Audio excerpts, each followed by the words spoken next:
It was no accident that I'd be the caretaker of the laserdisc Blu-ray discs, like a main circuit breaker going all the way up to THX AC3.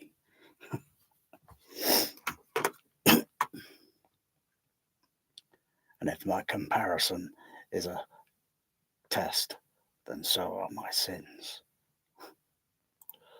The confession.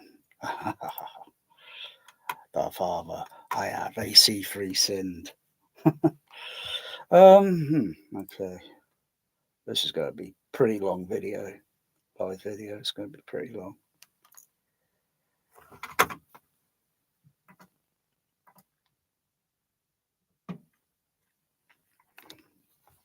So I load up the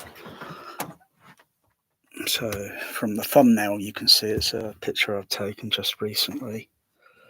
All the current laserdisc letterbox editions, the THX AC, the THX first edition, supervised by Tom Holman and Walter Murch.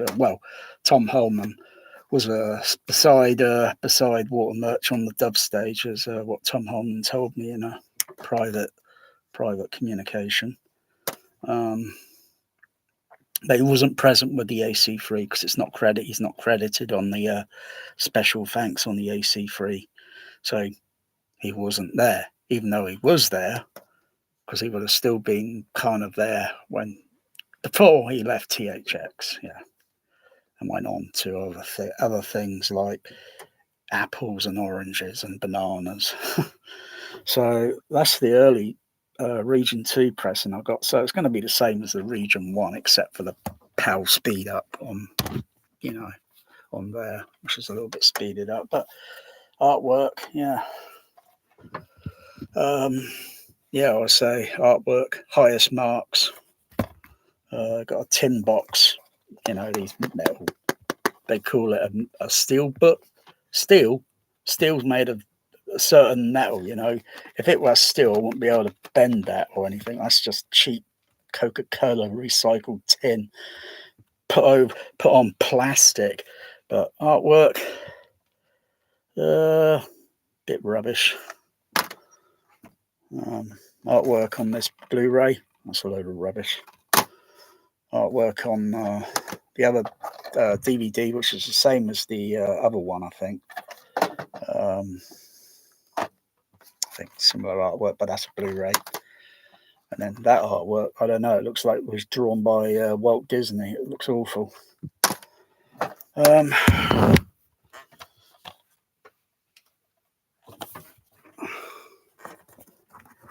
out the Batman.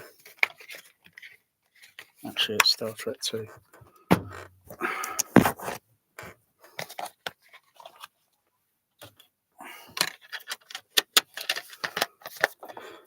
Get these loaded. Do a little basic listening.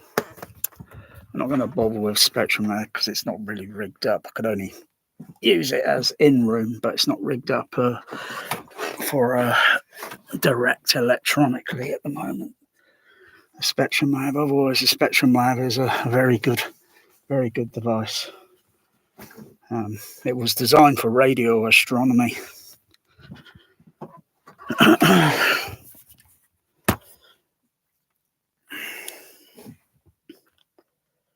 So I'll just have a little listen. I think I'll just use my trusty little SPL meter just to give a listen. A simple listen.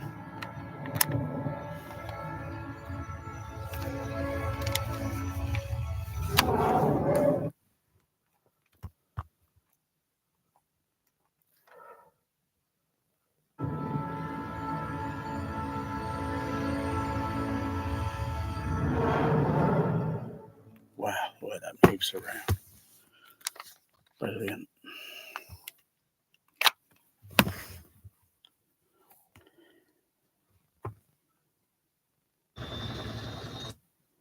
So I'll just find a scene, and I'll just focus on that scene and just go over to the DVD and see if it's basically to see if it's transparent. That's what Tom Holman told me when doing the transfers for the first THX prototype, Apocalypse Now. He can then compare the laserdisc with the 35 and that, and with his findings and results were transparent. My response that back to him was, "That's what it's all about, Tom. Transparency. Because if you can get, if back then when laserdiscs were very were doing all the sales and the playback and all that. Most people probably still even then only had small speakers. Of course, myself had small speakers, but some people moaning and that, sometimes it's too loud or it just doesn't seem to fit because, well, one, not using PA speakers, and very few people even back then would have very rarely had a JBL professional cinema speakers in their home. Some might have vintage this and that, Calypso, JBL, maybe Sherwin Vega, maybe Electra Voice or whatever, but very rarely cinema PA speakers because they weren't cheap then. They were still pretty expensive, almost 2,000 just for a simple 4675A. It's almost $2,000. So, subs are about almost 800 and some a little bit over, and surround speakers were almost about 200 each. Amplifiers about 800, almost about 800. Things weren't cheap. You add all that up to a THX professional cinema, something maybe like the Empire at London, probably looking in the excess of probably about just over $100,000, and that's just for the sound system. Nothing else, probably just the sound system. So it's just not cheap because there's so many amplifiers to drive all those JBL behind the screen and so many other amplifiers to drive all the surround speakers. Phew. Of course, the difference of AC3 versus Dolby Stereo is you get a bit of crosstalk, you get a few trade-off on Dolby Stereo, whereas discrete is not necessarily better. Because if you don't get the levels of the balance of the mix right, you could get some sounds sounding too loud on left or right, and you get a masking effect.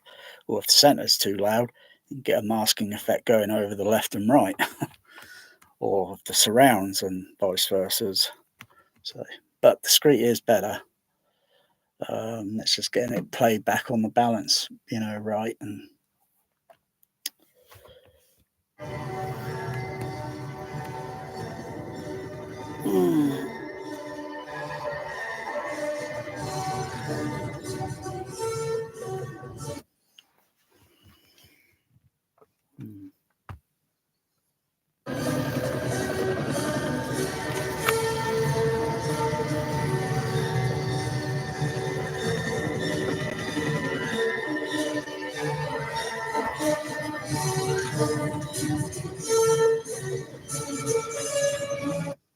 so where they're kind of doing that thing there, it's kind of demoing the sound mix, in a way, the playback. So if you saw it in back then, 35 and then 70mm, it's say maybe in the same auditorium, unless you got really trained ears.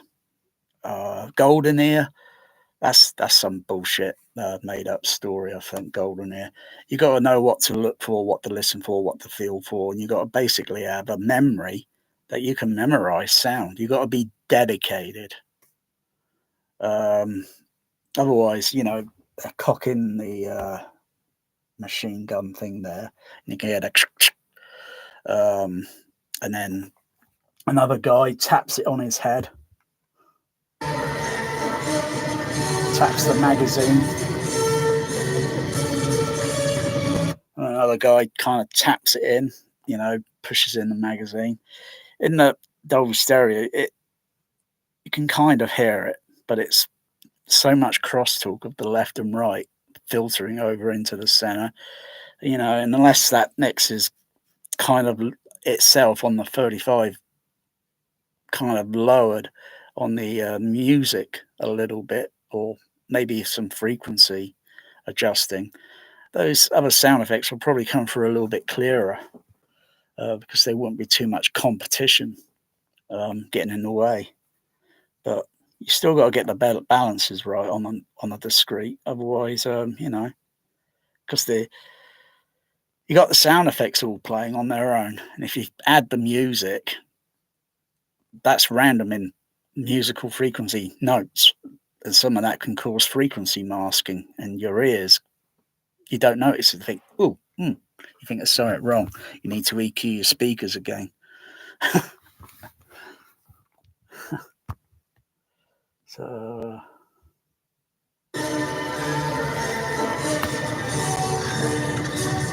and I've only just put a filter on the. I'm just going to make sure that filter's turned on, because this B chain's so damn complicated.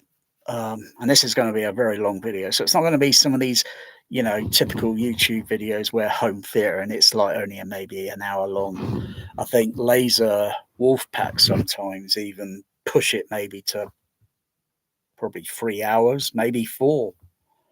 I usually push it to close to 24-hour because I'm out there. I'm dedicated. All the others are just like, yeah, they just want to market something quickly just so they can get a little money in the check in the mail. I think we know what channels those are. I'm not mentioning them by name because they're not on my low end of the food chain. I'm just honest, and I don't make money on this. I'm not affiliated to anyone, and nor will I ever be affiliated. Even if Tom Holman said, "Hey, you want to be affiliated?" I'll say, "Sorry, like to. If I was a different person, I'd like to, but no, I don't. I don't do any of that nonsense, and I don't do all these typical things. I'm just getting things a little bit set up here. I don't do that typical thing like, "Hey, what's going on YouTube?" and all that nonsense. They're shills. Bloody hey, what's going on? Hey? Hay is for horses. What is it with YouTube? Every shill needs to go around yelling at the camera, throwing their arms around like a puppet. If I want to see puppets, I'll go down the beach and watch Punch and Judy.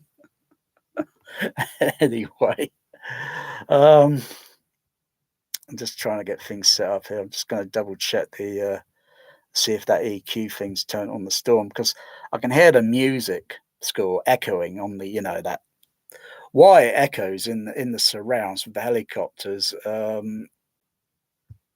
Well, technically, that is a sound laws of physics error, because there isn't anything around there like high mountains for that to echo. They're up there. That sound would just be coming out from the speakers, you know, and you would hear a sort of sound looking down on the helicopters, you know, like in a shot like that. You would just hear the sound coming from the helicopters plus the rotor blades and that. If you're above it, you wouldn't hear it echoing all around. There's the higher in altitude you go, there is nothing there, and for the sound to come down from up there and then come all the way down and make echo reflections, it'll be very weak. It's not like a thunderstorm, you know. That's a different sort of nature. You know, but they're just doing this for just effect to make it wow. That's all. Um,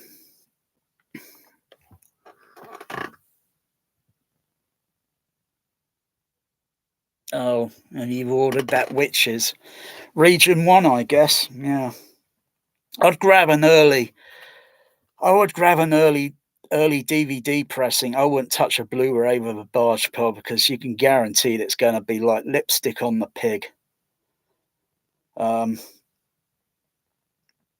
Anyway, I'm just going to try and get into it. I'm just going to check my I check this blooming thing is the EQ's turned on it because I might have switched it off on the Storm. Just going to make sure it's switched on. Where is it? EQ's there. Click on that. I'll mute the front channels. Just play it. Just. Oh yeah, that's switched on now. Okay, that's better. I thought it was switched off because it sounded a little bit too high. So I turn the fader up and then turn off the EQ and then turn it back on. Turn it back on. Yeah, come down. It's a little bit better. Otherwise, it just sounded a little bit too damn loud. So compensate for it. Turn on the screen channel.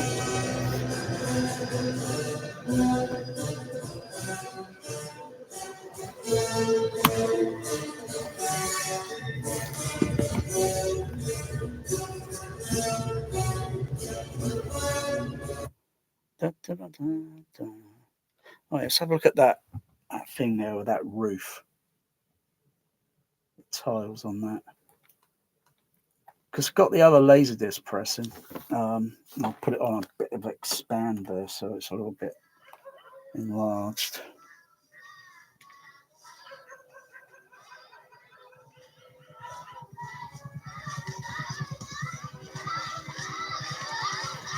I think I'll go in there and alter it.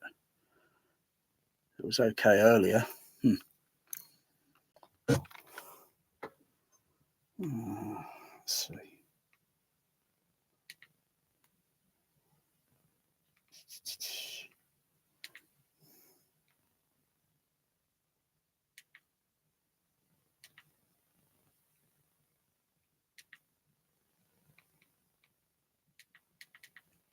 Just bring that up a little bit. Just check the.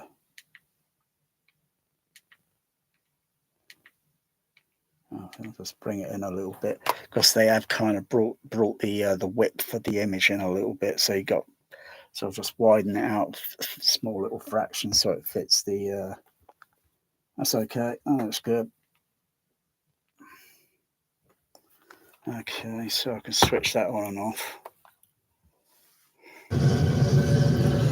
So I'll just try and find a scene that's just got a little. Oh yeah, I just wanted to look at this roof.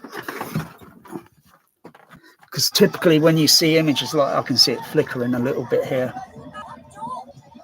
because of the complexity of the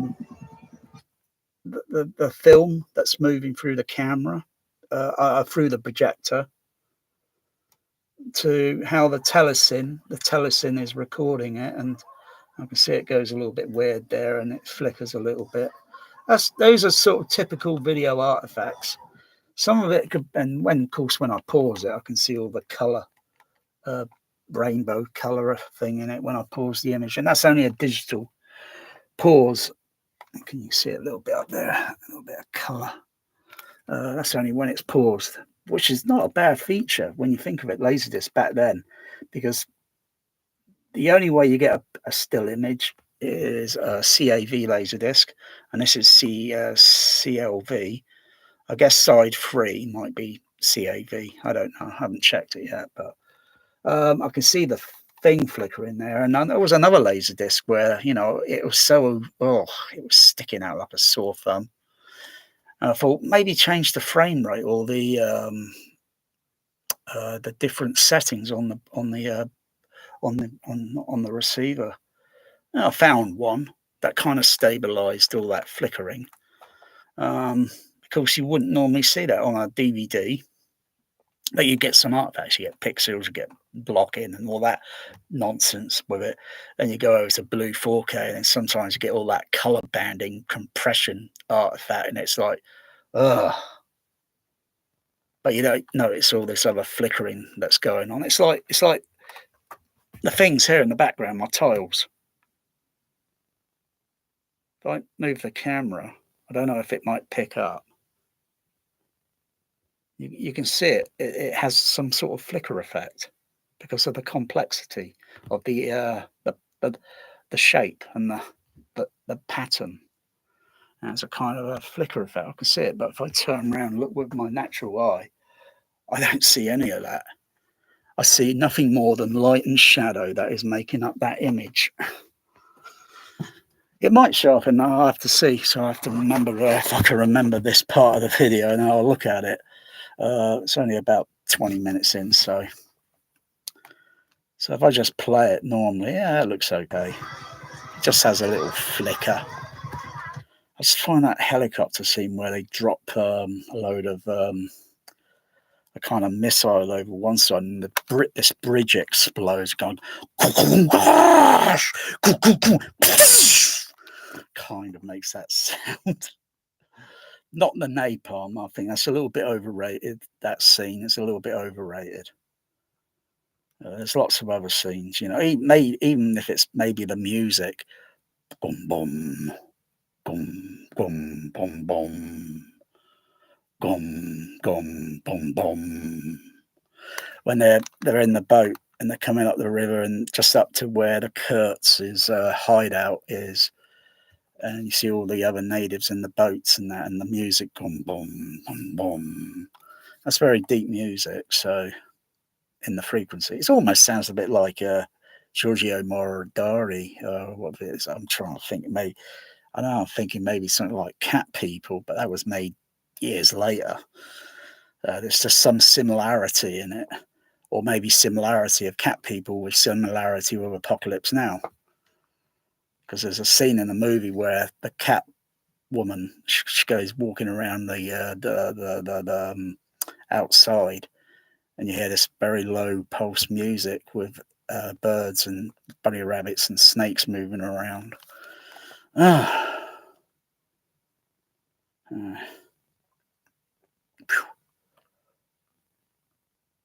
Is it that scene there? Oh no, it's not that one. Oh, it's a bit forward, I think.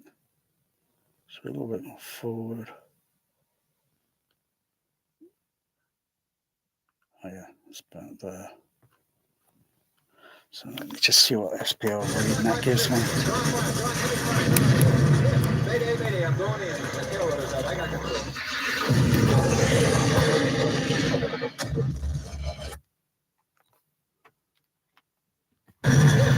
Mayday, I'm going in. The tail rotor's out. I got control.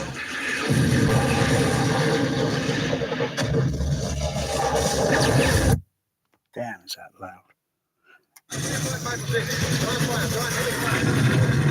Mayday, I'm going in. The tail rotor's out. I got control.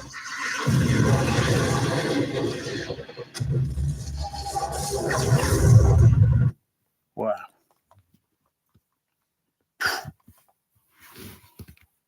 Just wondering if there's a malfunction with my SPL meter, because it doesn't really sound that loud, but it's peaking on some frequency. I'll just turn the fader down a bit.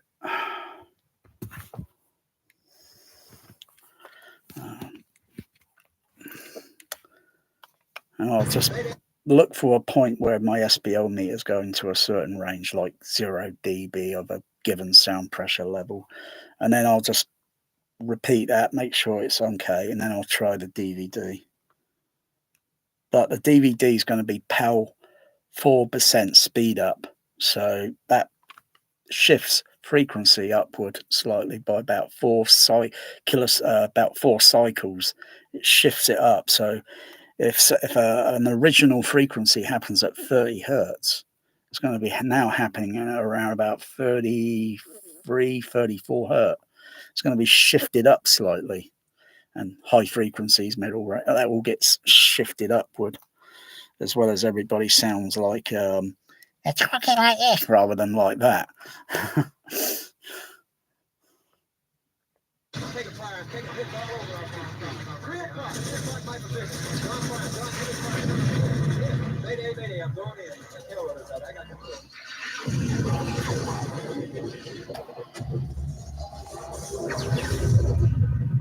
Okay, just adjust that a little more. So I've got about a spot on 90 dB.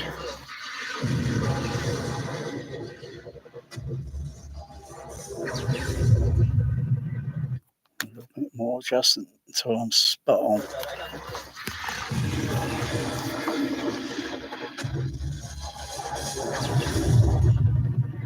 Okay.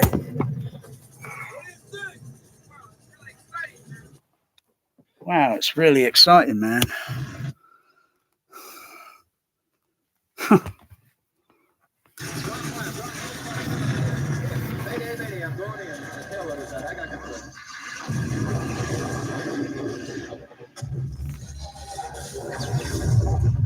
Okay, that's good enough. I'll stop the laserdisc there.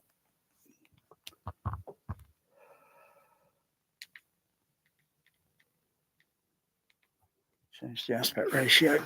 Oh, I don't have to get out of the seat. This is already in. I'll start it up.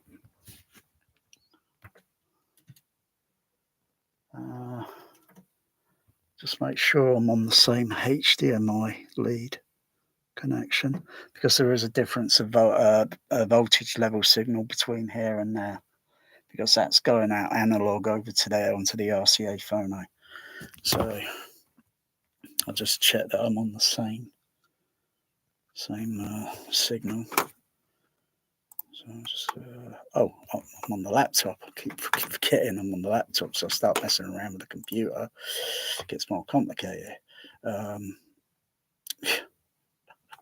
Yeah, I'm over here. Where is it? Oh, there. And go over to inputs. Yeah, it's on 5.1, so I'll switch it to HDMI 1. Okay. Fader level still at the same level.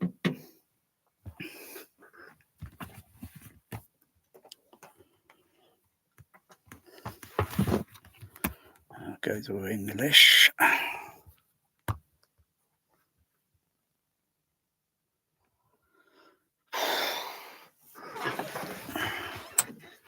So I'm just going to focus on that little bit.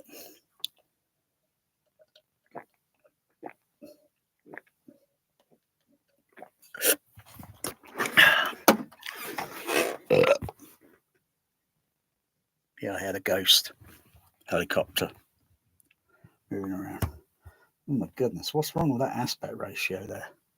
What the bloody hell is wrong with that? Tell me, what is wrong with that picture? Does that look like I don't know, because over the decades, the apocalypse is, they try to give it a kind of 7mm look, image look, that sort of thing, because it's 35, it filmed 35, it's not filmed with 65mm negative. And all they do is they're trying to, oh dear, that bloody image looks more like bloody widescreen than scope. I wonder if it's stretched, I don't know. Fucking hell, I'll get pissed off with this fucking remote control. Let's go into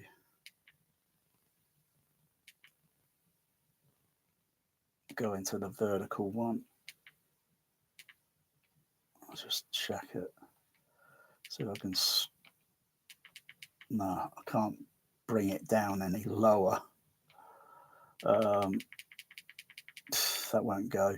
I've already adjusted, so I've already adjusted the all direction. So I think it's just like, I think there's going to be a lot of image missing on this. So I'll just get to some scenes.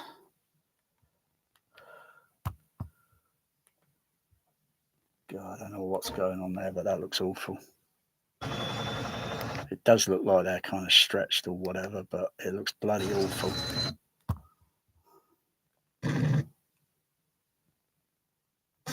Okay, here's that scene.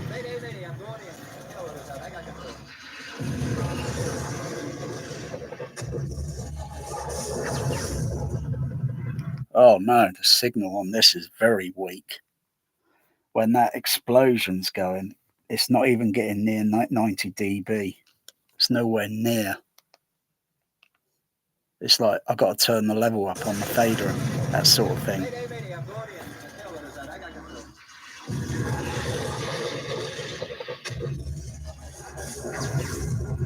Turn it down to 80 dB. Where's that going at?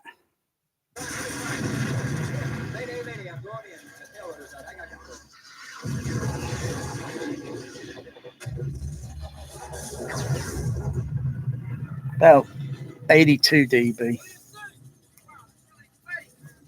82 there. The other range I'd probably like to check is maybe the A weighting, you know, because that's kind of a bassy sort of thing when it goes as it's exploding down there and it's coming down this way along the bridge. I can't trying to create a diagonal sort of sound, or I don't know, because it's kind of diagonal when you look at the bridge and it's. What do you think? Wow, the SPL dB level reading's a little bit too low, isn't it? No, the picture. Oh, right. Looks crap. So, picture on that. I just want to do one more check. Just before I take the disc out.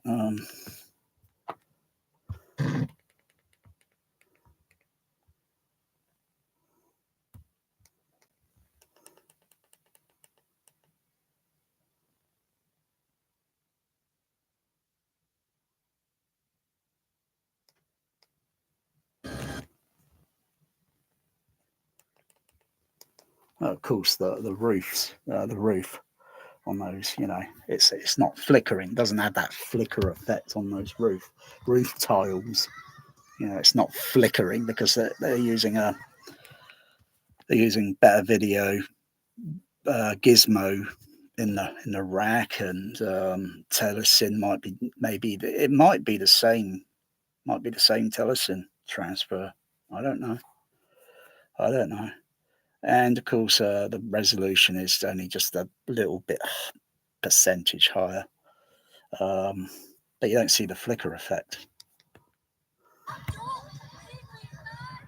My eye did just catch.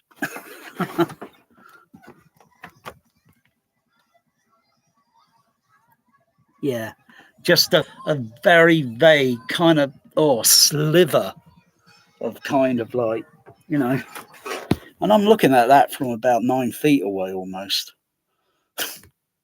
Someone would say I can't tell shit with all these bloody video projectors, and I said, I'll tell you, there was a recent video and I knew it was complete bullshit. I'm just going to just shout out it because I'm having a little intermission now. Audioholics, oh god, I take them with a bag of salt. Sorry, Gene, but that recent video where you're saying we're going to check out this JVC new video projector. We'll be right back in a second. He's not kidding about 1 second, because you picture, say, something in the background. I'm in this seat position, right? And the video kind of fades and then it comes back on. Well, we're right back. And we just seen, and I know he's bullshitting because he happens to be in the exact same position along with this other guy. They happen to be in the exact same bloody position. Wow, what did they do? Did they get some masking tape and mark it on the floor where they put their feet? Bullshit. Otherwise, most people take that bloody camera, they go in there and video. No, if it's crap or whatever, they go in there. That's what they did on Apollo when they went to the moon. They videoed and took cine film. Well, actually, the video was televised thing, wasn't it? But you know what I mean. I just take Audioholics with a bag of salt. That's a little bit too much salt, mind you. I don't really care. I've got a projector. It works. Won't change that projector until the lamp runs out. and I'll just look for a new lamp for it and then just replace the lamp. I'm not buying another projector just for the sake of, hey, everybody, I got a brand new projector. And you think, why have you got a new projector? That thing should last at least 10 years. That's what they say it's designed for, maybe. You know, you look at all these cinemas today, they're all rubbish. Those projectors are rubbish. 8K, whatever, load of rubbish. They only last a couple of years and they throw it in the bin. It's not 3570 projectors. They're made to last decades. I tell you,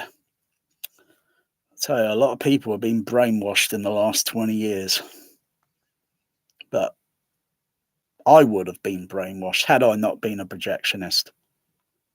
I'm not saying it's a great job. It's, oh, wow. Oh, but if it's a film and that everybody gets, oh, wow, what was it like? Actually, it could be pretty boring sometimes.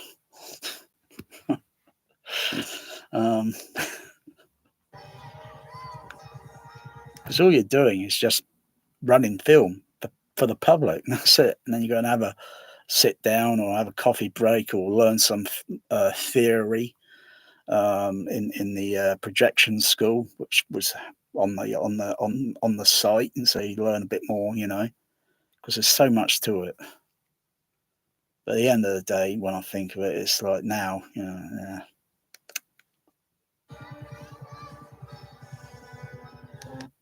And I could call this a THX cinema if I want to. I don't care what someone else says. Oh no, it's not. I can call it a THX cinema, because if they think they can call that a cinema today, then it's like the home cinema, because it's more or less the same technology. Think about it.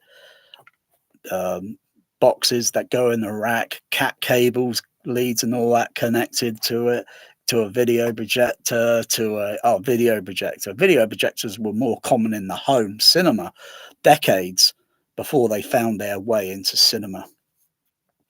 1999, or maybe some early stage trials, and it wasn't very successful.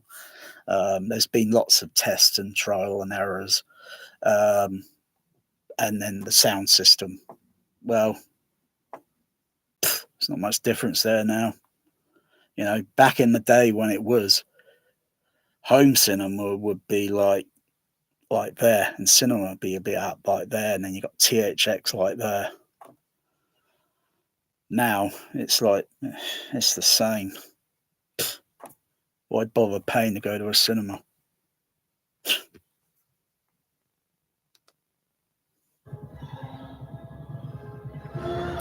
It will fade out. It will phase out.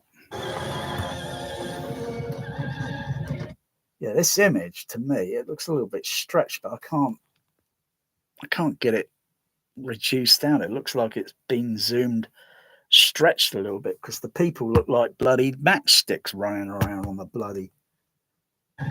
I'll tell you, those Asians running around look very tall. They look like bloody avatars in that bloody movie, bloody 11 feet high, running around.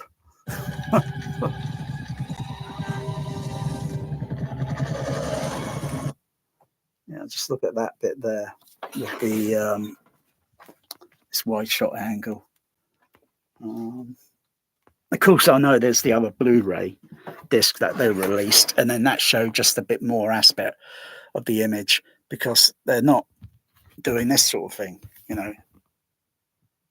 that keeping it like that. They're just bringing it in like that, and thus you're not going to see anything more down the side here. You pull it out, you show, but you don't see the frame down there. It's that sort of thing, because the way it's filmed and such. But they're just zooming in on the image.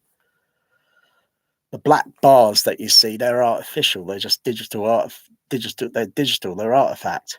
They're artificial.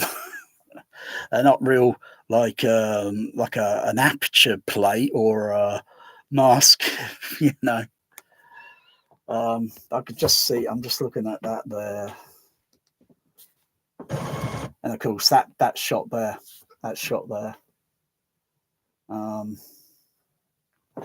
Because in the other one, you see the other helicopter down here.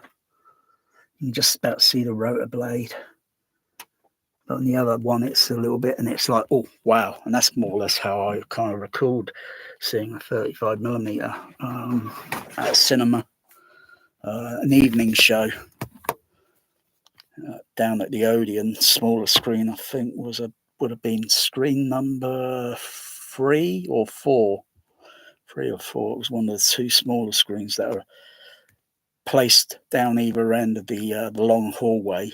Used to be screen 2, very large auditorium, but they shoeboxed it into zones, and he had a larger one in the middle, and the original one down at the far end. And then, I kid you not, letterbox VHS image was like that. The screen used to be like that. They got like that because the false walls they put in, all the plasterboard and that, narrowed the projection light beam so it can't go out wide. It's brought in narrow. So if you get my understanding on that. Okay, memorize that.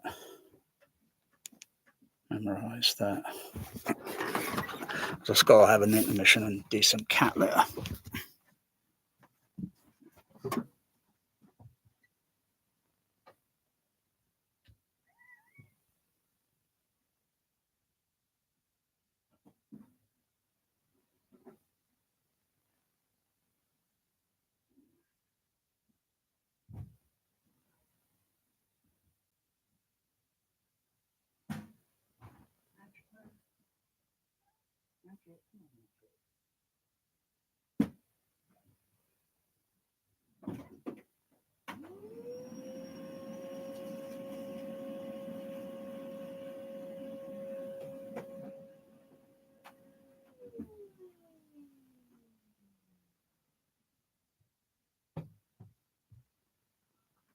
Okay, let's put the other DVD in.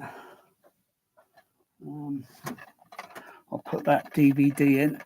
I'll put this DVD in now. So I'll put that version in now.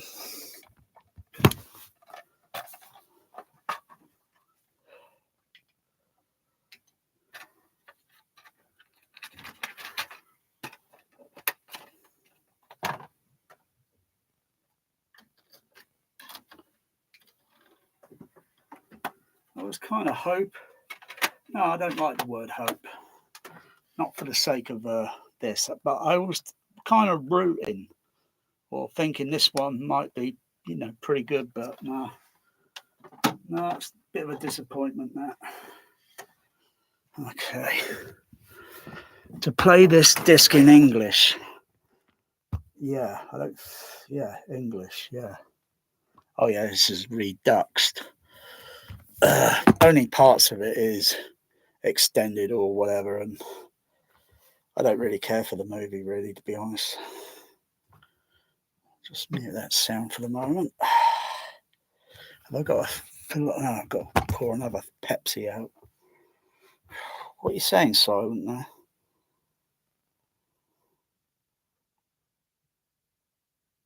Oh yeah, US, yeah, Region 1. Region 1.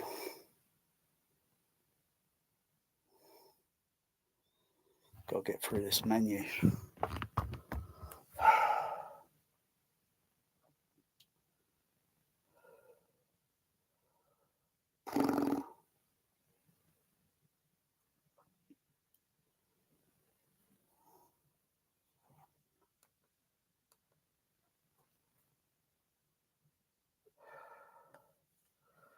I think I'll press chapter 6. See where it takes me. Oh no. Oh, same crap aspect ratio again. Same crap aspect ratio. God. Talk about, they might as well just call this Apocalypse Milking the Cow now. Moo! Shame on the bloody cinematographer. I think the cinematographer on this is a bit overrated. I think he's just overrated because using this bloody appalling aspect ratio just so they can milk it over and over and over. Those that kind of remember or saw it, thinking, bloody hell, they're still using this crappy aspect ratio. They're zooming in on the image. and doing some other nonsense with it. Oh dear. Let's see what that sounds like. So the other one came up to about when that thing was exploding. Boom. That went up to about 90 on the laserdisc and about 82, 82 on that other DVD. So see if there's any difference here. What's going on? Oh, yeah, let's have a look at this roof. This roof. Yeah, I can see little flickers in it. I see little flickers, and when the camera makes a pan down, I can kind of see another jittering in the imaging of that roof tiling. Yeah,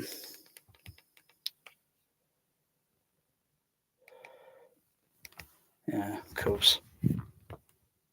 That's sure there.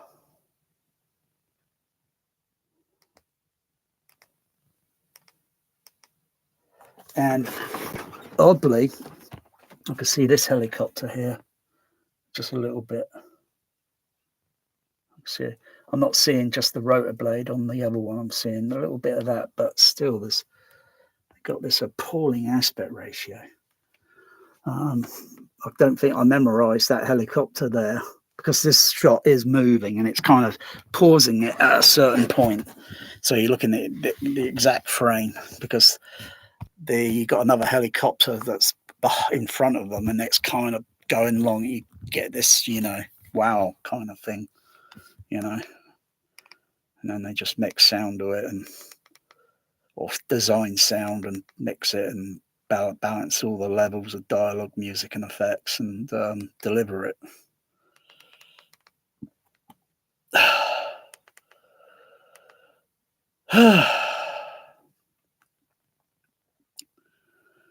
Okay, back up that scene.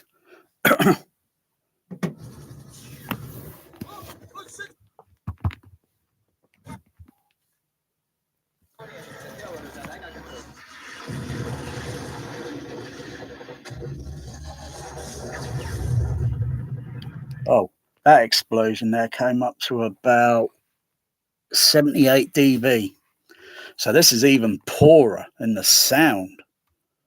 Wow, that's interesting. That is interesting. This one's even worse. So I'll get that out of my bloody player.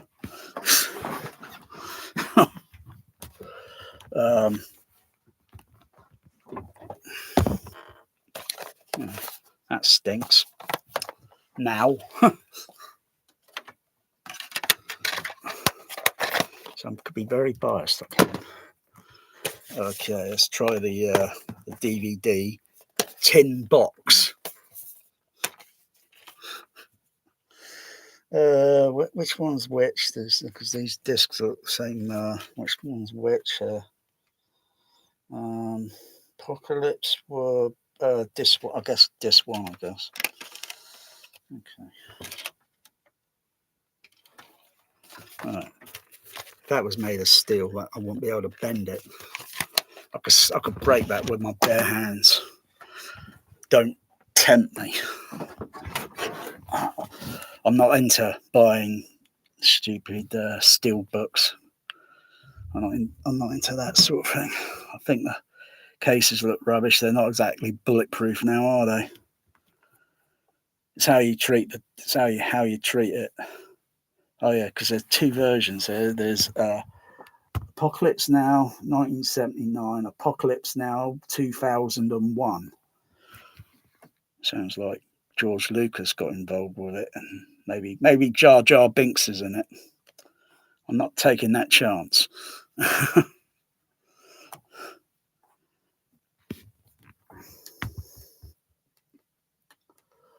Oh, did I see the word bloody Disney mentioned there? What the fuck? Did I see the word Disney on that? Well, comments, blah this, blah blah that. No, this was made before Disney, wasn't it? I'm pretty sure I saw unless it's the Buena Vista, because the I think it's got a Buena Vista on it. Yeah,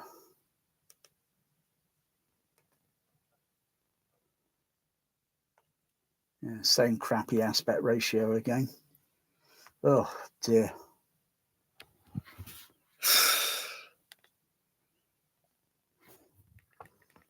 Okay, let's see what the sound is like.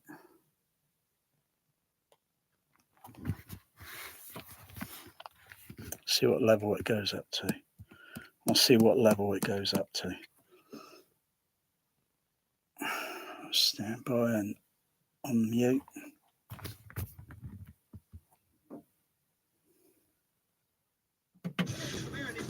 Let me unmute it there.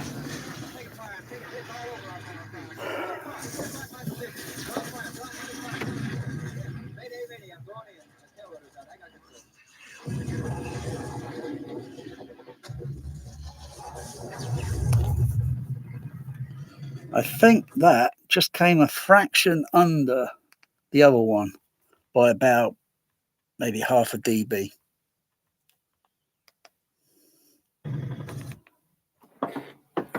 Maybe.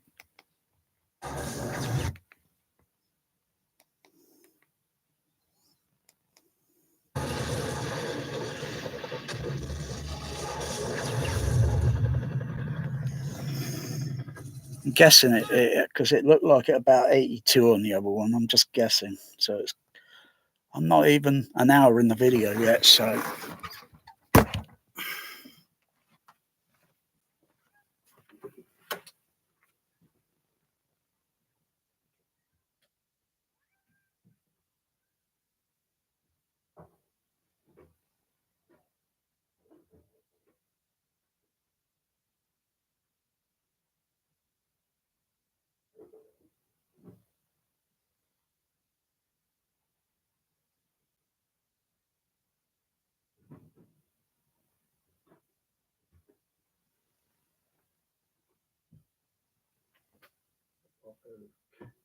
Apoco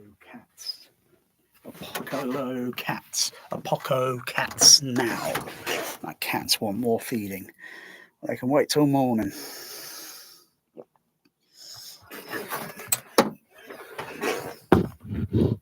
They've been fed. Oh, so where was I? What are you saying? What are you saying? You got disclosure. Yeah, well, I'll throw it in the dustbin.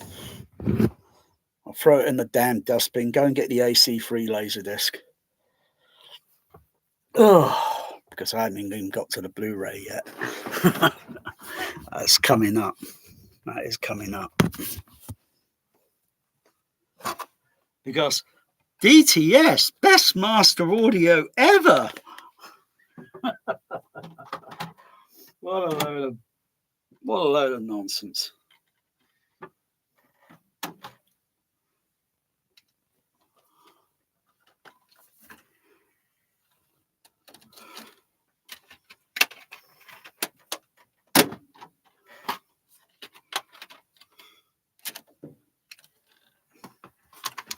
So that one's in the player now. Best ever. Yeah, I'll be the judge of that.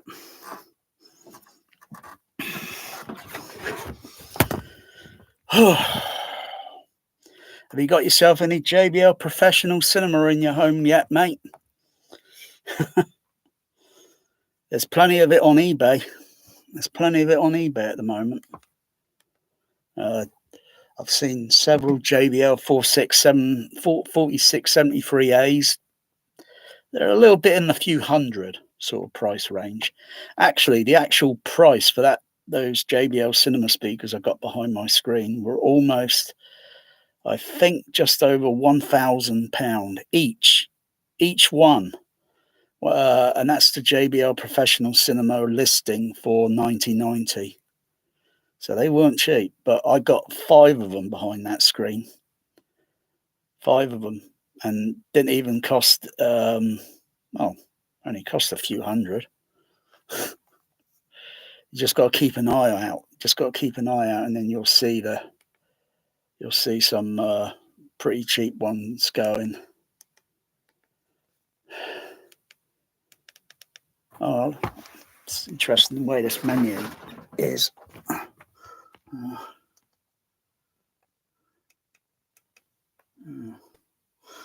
Interesting how that menu. So you've got a graphic in the background moving. Sometimes they have the actual image itself moving, but I think all of that is just taking up takes up what's it data information on the disc. Oh, aspect ratio is a little bit different.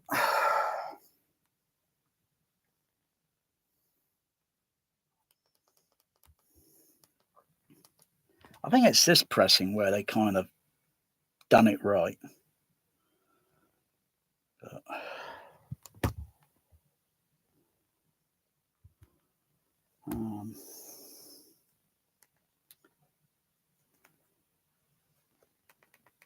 okay, let's see what it's like. Let's see if it's like lipstick on a pig. Too loud or whatever, or let's just see. Unmute it. It says DTS Master Audio.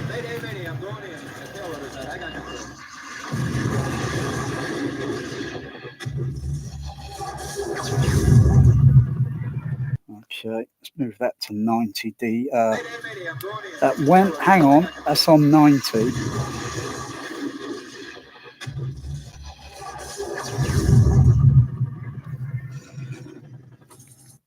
That went a little bit higher. Interesting.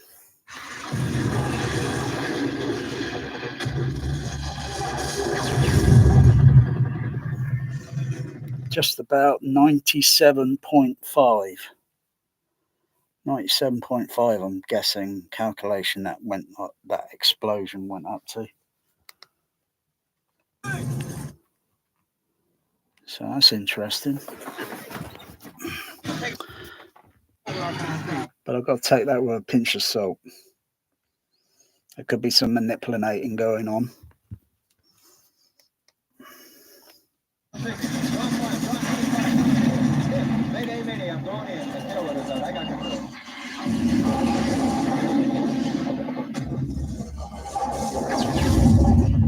Wow, I can feel it here.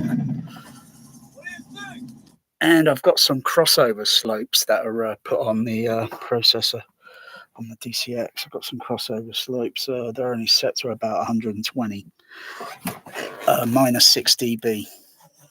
So it's sloping slightly.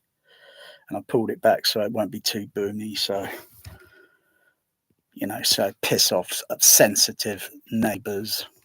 I haven't got any neighbours. So even that, with that crossover, it's still peaking pretty high. Peak? It's a fantastic peak. Oh, shitty peaking this Blu-ray. Bear, get off of there. Bear, get off of there. My cat bear's activated.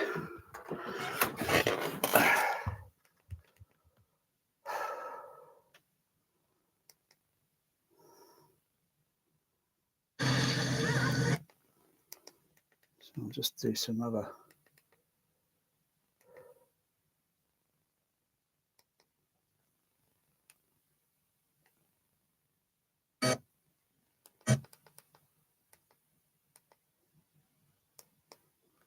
So look at the roof on that. Have a look at the roof on that. So I don't see any flicker or anything.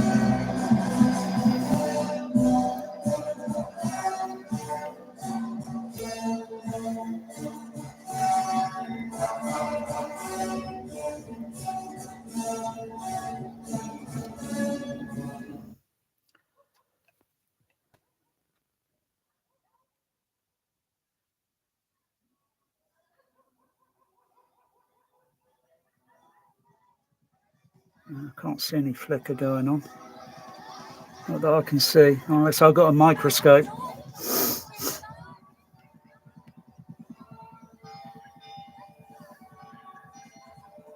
Dog barking over there. I hear dogs barking.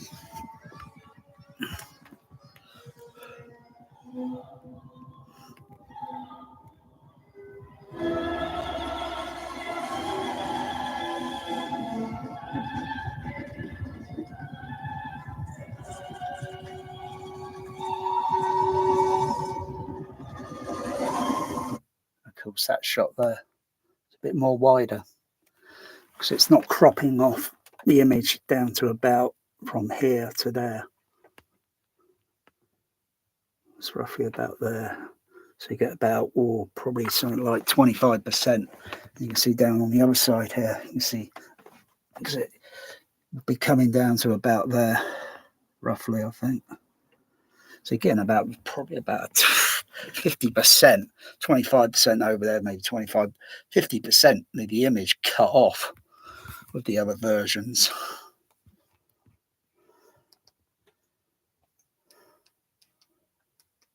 You can see the other helicopter and the other one down here, where yeah, it was coming down to about there, I think. On the other one, you can just about see that other helicopter, but you couldn't see this other one here. You just saw it from going down to about, well, the rest of the rotor blade, I can see it. Even though it's moving, the rotor blade's moving here. You know, it's kind of moving bit by bit by bit, and I know it comes out a little bit up to there, sort of in the rotor blade. But you only saw, like, yeah, the image going down so far, yeah. I think that's the transfer I've kind of forgotten about.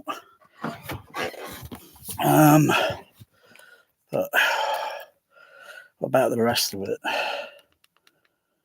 Let's go back a little bit.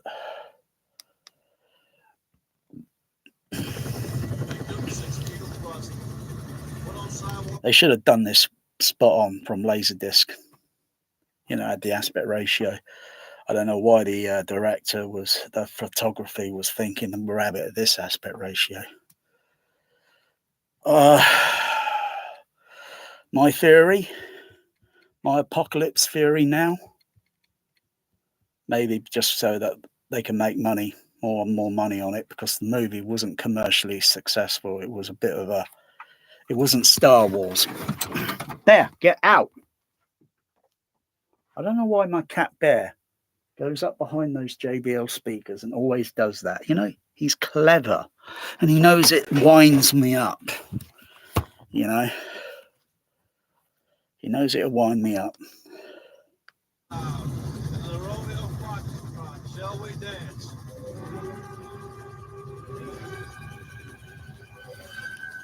What you sell horns? Those. Each one is a compression driver.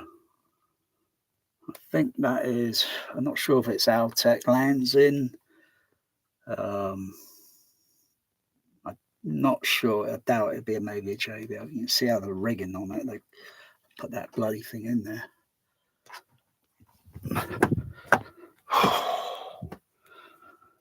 Every time I do a live video, Bear does this. He always does it.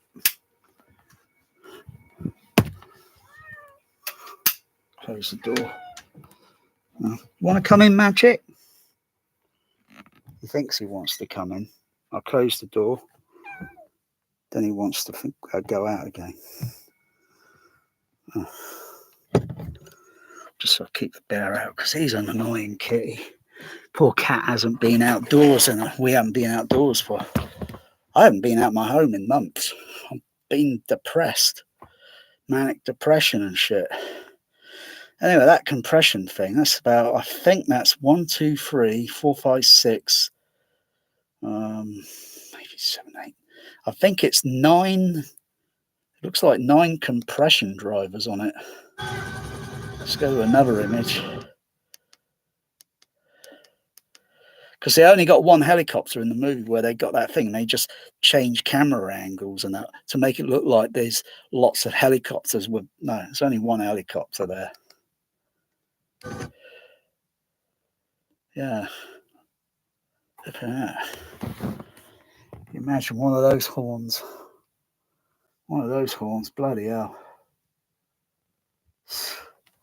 Believe me, you would only need a few millivolt going into something like that. There'd be well, you could put a bit into it and then just use the equalizer to shape the frequency. I'm not sure how good they are on high highs. up to 20. I'm not sure how good they are there. Um, Depending on what, because they look like, to me, they look like bolt on. You bolt them onto the, but they look like bolt on, not threaded. They look like they're bolted. Yeah, I can see all the nuts on it, all the nuts and that. So you bolt the damn thing, bolt it on there, and the probably the size of that is probably about that width, I guess. Squares, probably about that square. And I'd imagine very heavy. I'd imagine that it's quite heavy. I read a rumor, I read something many years well back. Multi-cellular horns in cinemas became unpopular for certain technical reasons. I think that's why today most are mostly single compression driver, because you think every compression driver has got to be made sure it's absolutely spot on, and tested, and then put it all together. And it might sound great, but you might have to put EQ on it to shape, because it'd be very harsh, very. So it'd have to be adjusted. But a bit impractical. You don't want it for the home. It's too damn heavy, too damn large. Get a JBL 2360 THX Tom Holman. Yeah.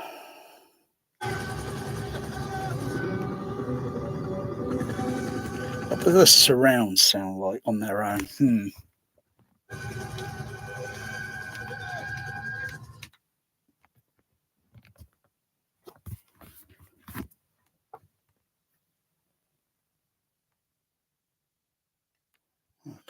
Oh, now the surrounds are coming in.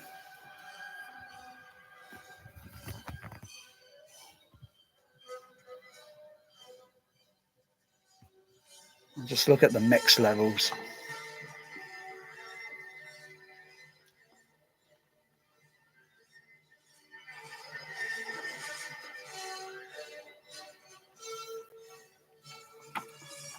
And listening. Looking and listening.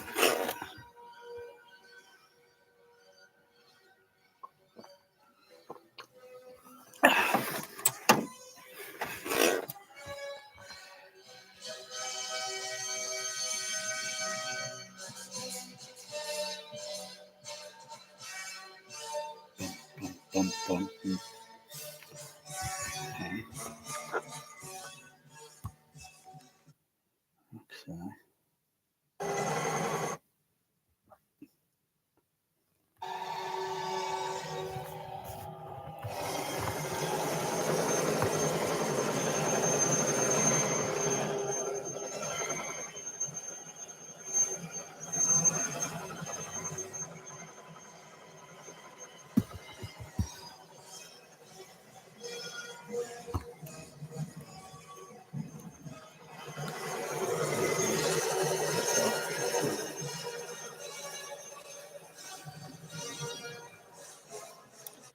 I'll tell you, you might think you get into it and you're getting an erection, like a remote control. Oh, oh, got an erection. And you think, because I am looking at image and listening to sound, and I'm putting the continuity of it all together. If you want my honest opinion, I think a lot of the sound, sometimes the helicopters and all that are going all around, is a little bit random. I think on whether it be the sound editor or the mixers, it's because when you notice things in real life, and that is how it is, and unless you orchestrate it to be whatever, and then could repeat that orchestration over and over and over again, if you know what I mean. Otherwise, when I see the thing cutting from helicopter to helicopter, sometimes it sounds like I'm in the helicopter, and sometimes it doesn't, because I can see interior, exterior, interior, exterior. Um,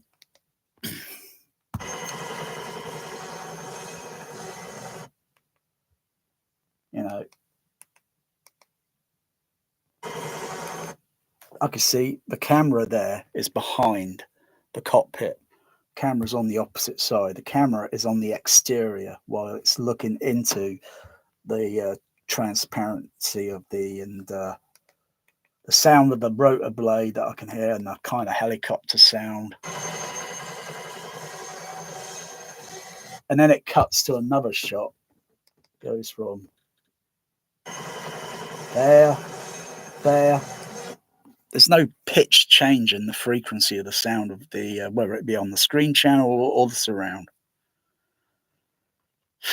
Back then, we would be the way the way I'm picking at it there is because I've done mixing at college, and once I knew like, oh, that's how it's done. It kind of depressed me, and I thought I don't want to even pursue this into a profession. I've got no interest. I've just thought, that's how it's done. Good. I've done my own little mix of sounds and that, and it took me about a week to do it, and it was only a few minutes long. But oh dear. But my attitude back then would be a little bit different to it is today because of the bullshit Dolby Atmos thing, and how it has how that really BS's. I think a lot of the public, not that I care, a lot of the public I don't care for, and they probably don't care for me. But there's a lot of people out there that wouldn't even talk the way I am because they'll be bullshitting on YouTube, and people will be eating it up and thinking they really want it so badly to make their life that is completely hollow and soulless, and they just want something there to feel whole. Believe me. Well, anyway, I'll get to the what's it in a moment. I think in a moment. So when that bridge was exploding and such, okay. Just have a little bit more listen to this helicopter thing. I'm just going to set my SBL meter.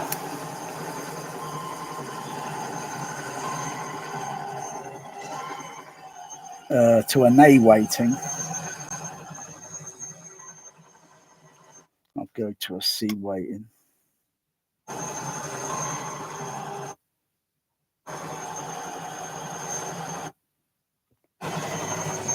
Yeah.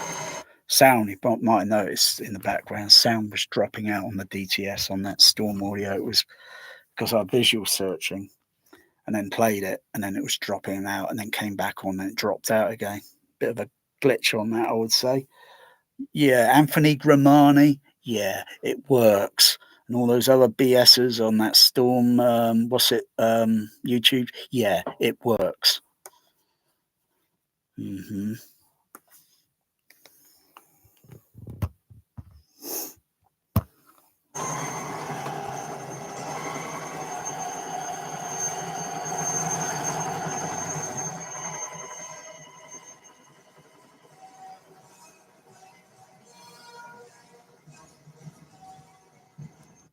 Okay, I'll stop that. I'll go back over to the laserdisc.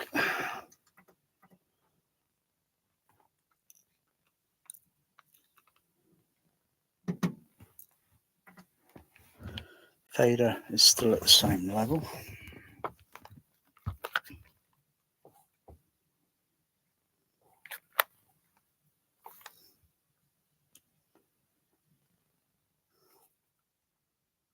Of course, the image has shrunk down a little bit there.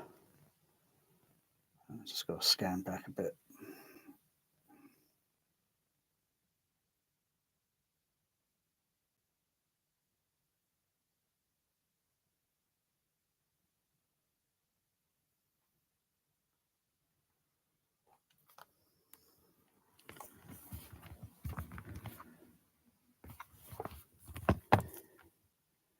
I think the sound has kind of dropped out for the Dolby Digital. Yeah, because I've been zooming back. The signal's not coming up. I've got to turn it off and then restart it. Just make sure that the, hang on, go into the Storm remote control here. I've got to turn that off. Give it a couple of seconds. Yeah, Anthony Grimani, you're talking out your... I'll take the guy with a bag of salt. I'll take the guy with a bag of salt. Just because he's formerly with Dolby and with THX. And personally, would you buy any of his speakers? I wouldn't trade my JBL 467 4673 in for one of his speakers. No way. Because you can see the guy, he picks the speaker up and he's showing it off in these CES conventions and that. The sound should come up in a second. Just give it a second too. Should come on, should be getting a sound. It's weird. Let me check. Maybe the optical input got turned off. Yeah, I'll talk about a second and what about speakers and that. It's an interesting thing that someone else mentioned in a white paper. And I kind of agree with it because it's kind of true in a way.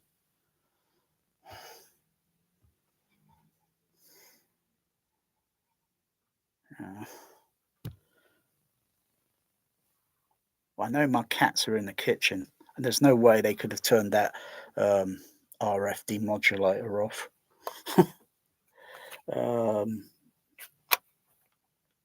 Yeah, I'm on digital signal, so it doesn't really matter if I switch it over analog because it still goes over to AC3 demodulation.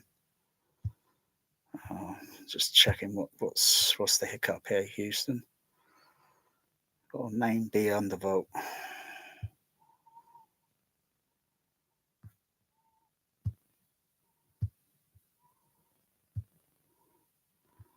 PCM laserdisc. Laserdisc says none audio. I must have turned it off accidentally. It's on. I think it's on optical number 3. Yeah, there it goes. So there was no fault with it in the first place. I must have accidentally, when scrolling through the things, I must have switched it off without knowing. But sometimes it does drop out. That signal does drop out. Let me just go back, play that back again. I think got one of my cats scratching the door. Let me in. Let me in. Meow, meow.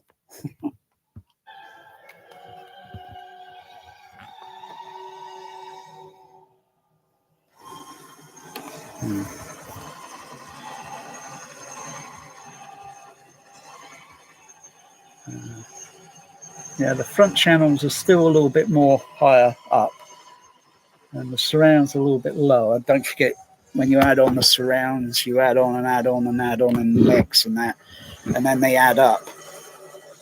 So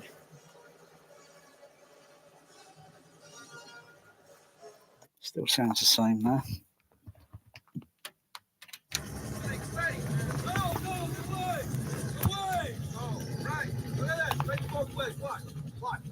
So that's a 90, and that explosion thing should go up to about 90.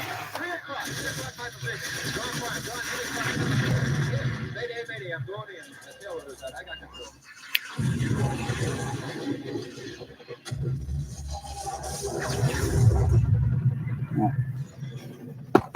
Up to there.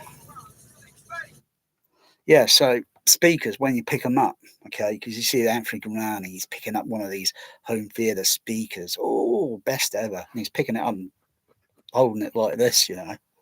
And I'm thinking, what the bloody hell's that thing made out of? Paper mache?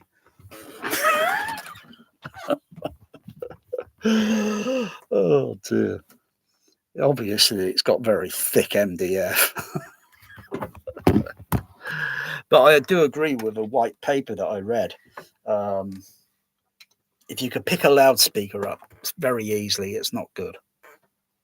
Obviously, bookshelves and all that are going to be lightweight unless they make them out of a material where, all this resident and all this other nonsense that goes into a damn thing to minimize and so forth. But really, if you could pick a loudspeaker up very easily, it's not very good. Especially when you look at the specifications on his speakers. Oh, wow, they're very great. Yeah, I'll put that in now. Oh, my goodness, I haven't put that disc in for a...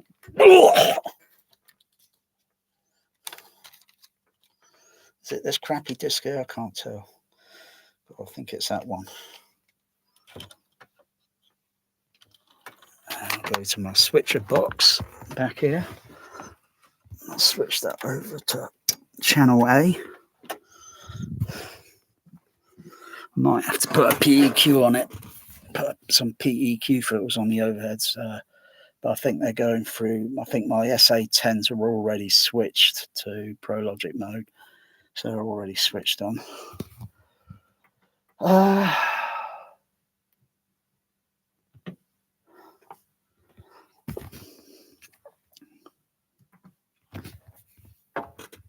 And I can hear that player. I can hear it because of the disc, the acceleration speed of the disc.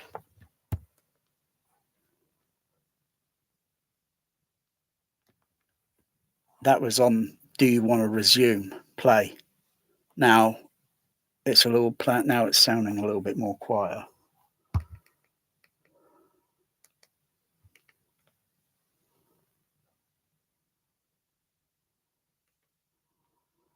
Okay. Oh, what is wrong with the color on this? Is it me, or does the color look awful? What the bloody... I think they're on another planet. Any place but planet Earth here. They're on another planet there. I don't know what that color is, but that picture, that 4K image, UHD, looks absolutely appalling. And I think it's also possibly got that, it's got that fake digital grain noise effect on it.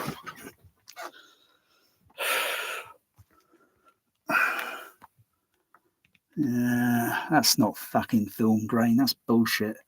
You can see it up close. It looks like noise, like a little sparkle of noise, like sprinkles of noise, like a firework sparkler. It's bullshit. They're using that fake digital noisy grain effect on it to polish the pig.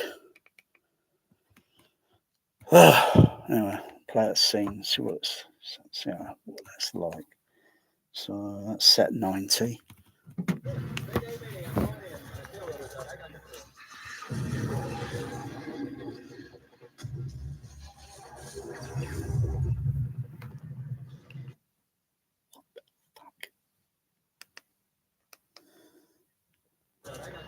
That's playing Dolby Atmos, but that signal is that sound is poor. That explosion on the laserdisc came out at about 90. When I put the other version on, which was they had the aspect ratio also corrected, that went up to, if someone can recall my memory, I think it went up to, I think it was about 90. Cracky, I can't remember now. I'm going to have to put that disc in again. It went up plus 90. But this one, if I set the SBL range to about 80,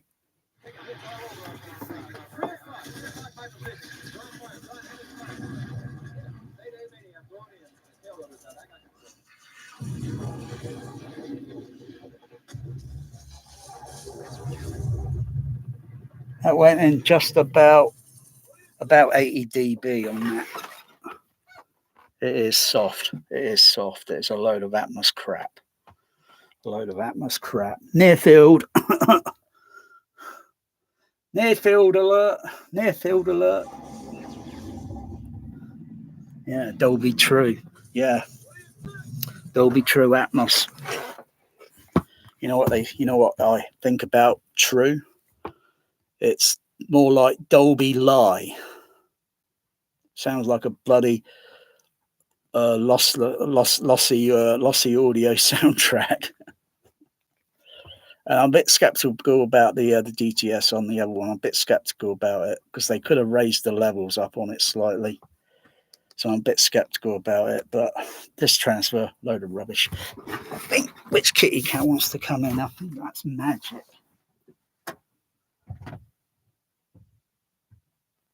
No, it's the bear. Come on, come in. Come on. Oh, Magic. Come on. There you go. Go up there.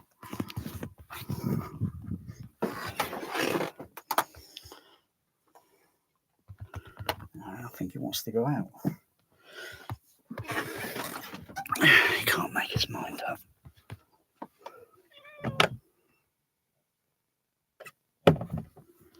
Yeah, so the Blu-ray's a load of crap. The UHD. The Atmos, best ever!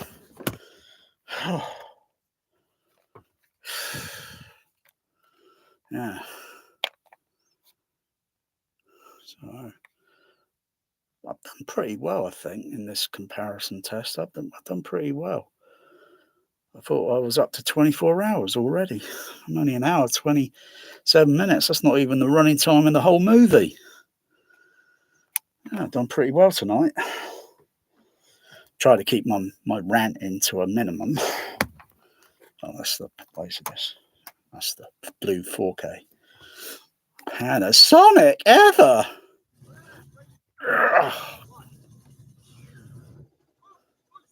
The sound on this is pathetic. But let me just check one thing. Let me just check one thing. I might have the remote turned on. I don't know. I'll just check. Just check the Storm audio. Where the bloody hell is it? Remote. Yeah. Let's turn that off. Jumping the gun, I think. Fucking hell, this on screen is crap with that blood. No, I don't want bloody. Crikey. Turn the fucking thing off. Okay. Let's play that again.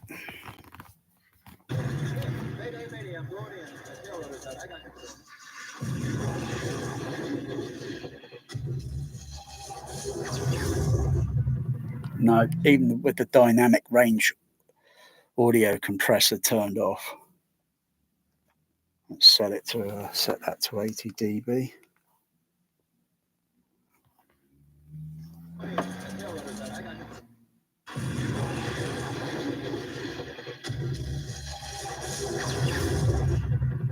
I went up to about 80, 85, I think.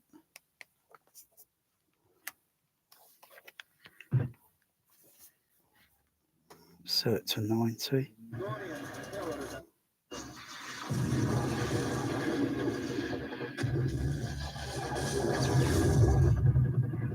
Yeah, about 85. So it's still a bit shy.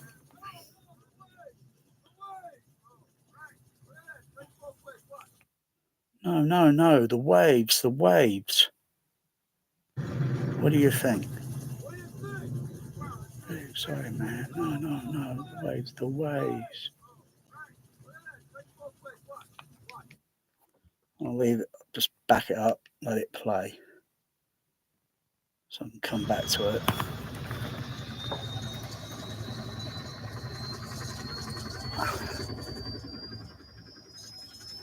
Because the thing with crappy Blu-ray 4K discs is when you stop the disc, you got to go through all that menu opening again. So I'll just back it up a little bit, let it play still. Now back to the laserdisc.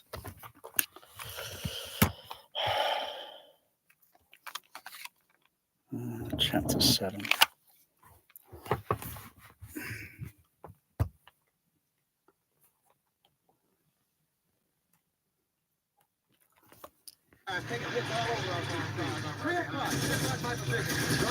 Oh, yeah, the dynamic range compressor turned on. So, okay, I'm going to get a different reading.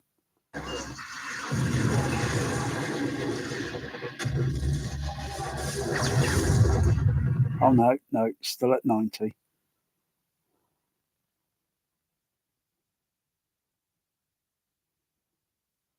And the sound's dropped out. The sound has purposely dropped out there. Not for sure if I can jog it. Maybe I come back on. So I think it's bullshit to have to keep turning the bloody processor on and off. Let me try something.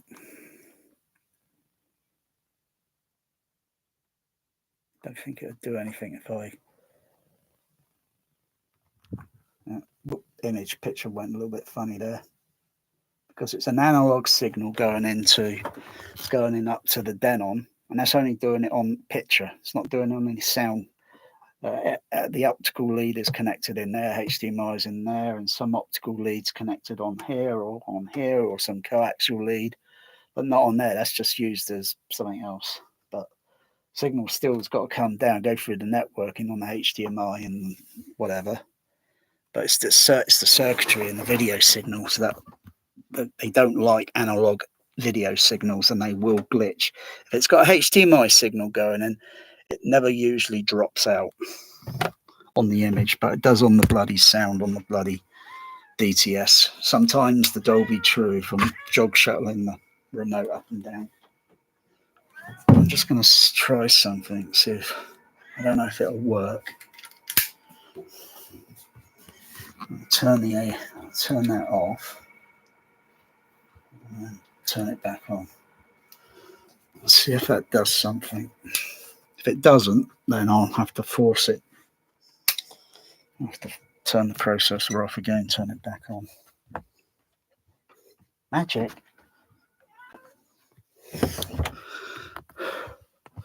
So, no, it hasn't. It's an annoying processor.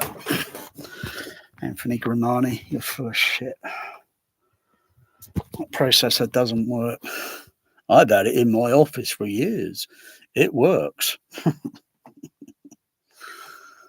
The guy's got so much money. Why didn't he buy a Trinov?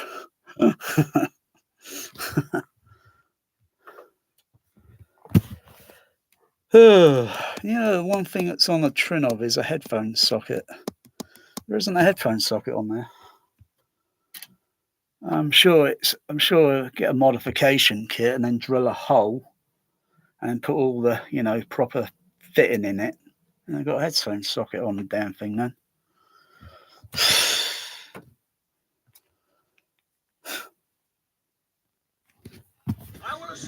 Signal's back up.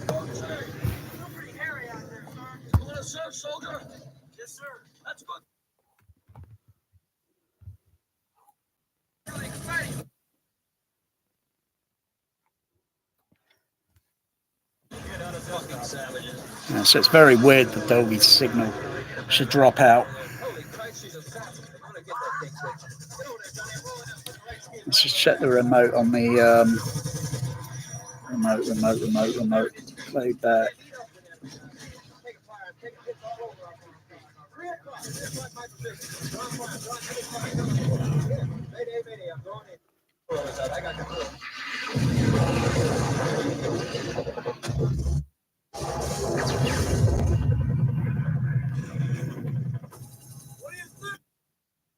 Yeah. That's off.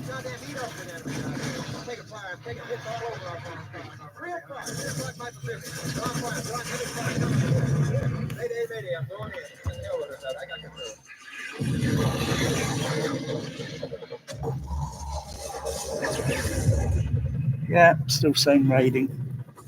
What do you think? So, man. Oh, the waves, the waves.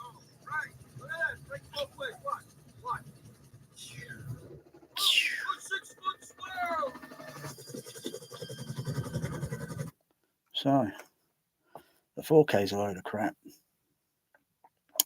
The other disc, that's because you ain't got a theatrical mix with the 4K. I don't think. Um, does anyone care? If you do, then really you need to seek out professional help. Um, People that say, "Oh, I love that 4K," that's incorrect English. You like it or dislike it. You can't say you can love it. That's incorrect. Poor English. My stepmom, she pointed that out to me. That why do you keep saying that? Because she observed. So she stays quiet and observes, and then she says, that's incorrect English." I said, What? I love, because what I was talking about, to what she knows, it's immaterial. How can you love something that's immaterial? I love a painting. No, I don't love a painting. I like a painting. I like art. I don't love it. Do you love your job? I'd think twice about that one if I was you. You like your job. You like to keep your job or whatever, but love it. Well, unless you're having sex with everybody. Um, it's incorrect. Poor English. Love your friend. Your maybe you love your neighbour, not in a sexual way. Love your pet cat, your love bird, your pet snake, your pet reptile. Yeah, because it's a living creature. Okay. All this is just a piece of fabrication, plastics and electronics. For someone to designs and builds it and says, "I love it," I think they need professional help. You like what you're doing, yes, you like it, but to love it, no. It's incorrect. It's poor English.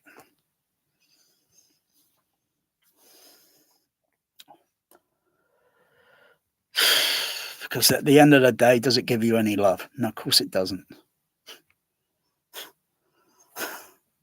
It's just a piece of an immaterial piece of plastic. Oh dear. I mean, even though that's plastic, that remote is kind of supremely better than that pathetic little Storm Audio remote. I mean, look at it. So at the end of the day, it looks like it was made for a Bang& Olufsen. It's pathetic. Oh, look at this. Okay. Jason Bourne could probably use that as a weapon. Like, I'll take one look at that and think, no, I can't use that. And then sees a Pioneer remote on the table, grabs it, and then starts holding it like that and going at the guy with it. Like you see in that Bourne movie, they grab anything like from a best-selling book, and then they put it there, and that's what they think about the book. Oh dear. Wow, that's still impressive with that THX Shimron.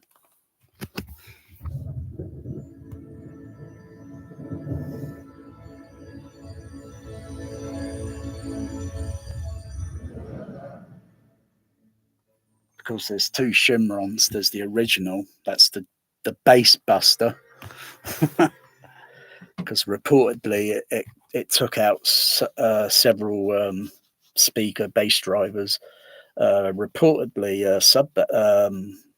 the sub bass, or maybe when used for Baby Boom. Um, and they had to come up with another. I don't know why they just didn't alter the mix slightly and still kept it original, but they came out with another version, which is musically and tonally a little bit different. Same imaging, but the music and everything that's cut to it is a little bit different. And James Horner did the music for it, as everyone most knows. Um,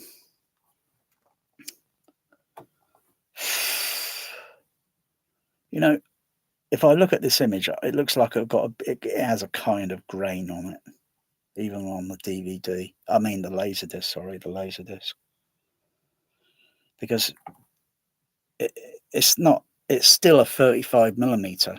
Okay, think about it. It's still a 35mm, and they scan it depending on what and if it's a good telesin and it's zoomed in on it, you're going to see the grain. It's just like you get a magnifying glass or the little thing that you look through and then look at the film and that, and you'll see it there, and you'll see dirt on the film print and so on and so on, scratches, whatever. So what? You'd still be able to see grain unless they're using digital noise reduction to filter it. Otherwise, like if I take my glasses off and look at an image, and if I slightly squint, I change the way the light is coming in to what I'm registering, and it's like, oh wow, that's good.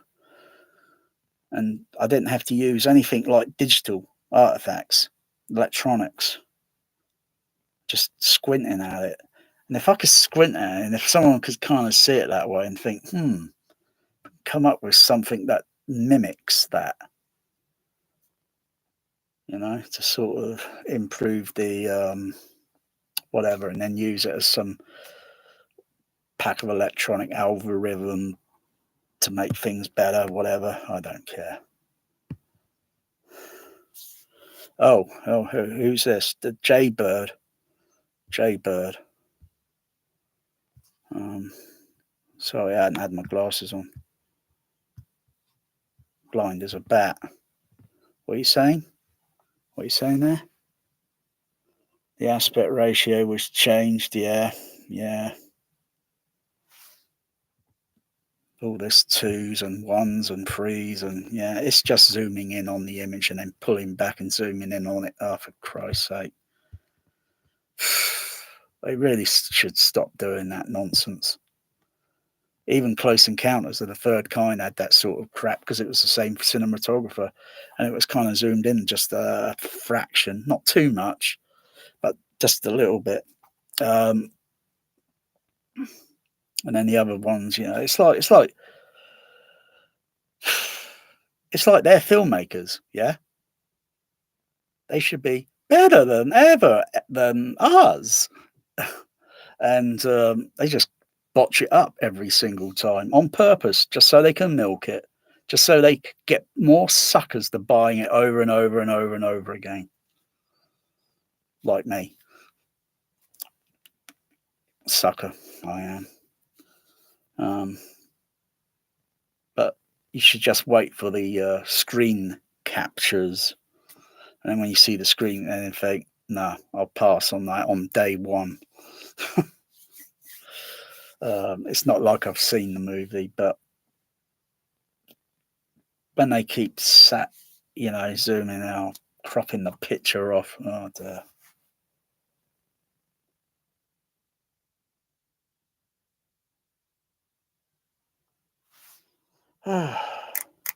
So, the 4K, supremely disappointing.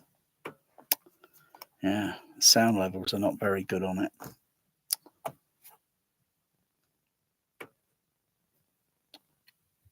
Yeah. Something's out of foot there, my Watson. And add more injury to the insult. Of course, where is it? Panasonic. There we go. It should be still playing. Yeah.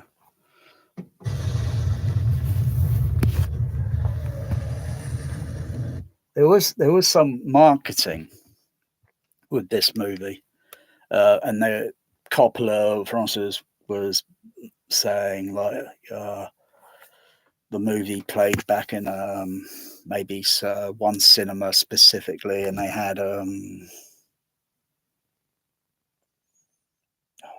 what's the name of those speakers? What's the name of those speakers? Because they formed their company in the late 70s, I think. Middle or late 70s. I've forgotten the name of the loudspeaker brand. They used specifically, and what they were doing is remixing the mix of that napalm and all that rubbish, and putting in the low frequency, so it plays or it rumbles at a certain, maybe a few frames earlier, and then I don't know, they're doing some, I think, really some poor BS marketing just so to get people to buy sub bass speakers. Otherwise, you could have, I wouldn't trade my JBL in. I'll just use the crossovers. If I want them to go a little bit lower, I'll just have to figure a way around it and make them go a little bit lower, and then tune the other subs to be at a different frequency. I could have a stack of subs and have different and have 24, no, maybe have a 48 dB crossover filter at 20 hertz. So, and those subs will only be and they'll be tuned and adjusted and tested over and over and over until I have so many headaches doing the test. Not loud sort of things. The headache meaning I've spent maybe 4 days or something doing it. I don't see many people ever doing that. You're not dedicated, and I will just do it until I'm absolute sick as a parrot, and then I'll have the other subs tuned at a different frequency with a crossover, so they'll only play at a specific. So the others can do a little bit, so I can try and get some bullshit air blowing around in the room. That sort of thing, because if you have one sub playing everything, something's got to give. Something's got to over-taxi it and give. That's why you have crossover frequencies on all the other speakers, but playing a sub from 5 hertz up to 120, something's got to give there. Especially when you got to have the tones of the sine wave almost the same tone. Electronically, when you measure it, it's smooth. On the processor, on the amplifier, the crossover slope, and then you can turn the crossover slope off, and then the frequency range continues all the way up. And then you put a filter on it, boom, that's your sub bass down there. And then you got your bass, and then you got your HF horn.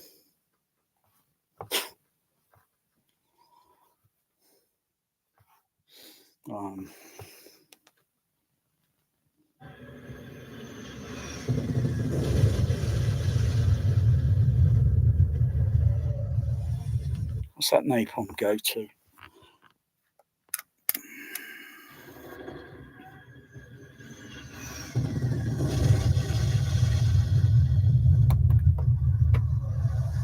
I feel a little rumble in that seat. That's playing at a low level.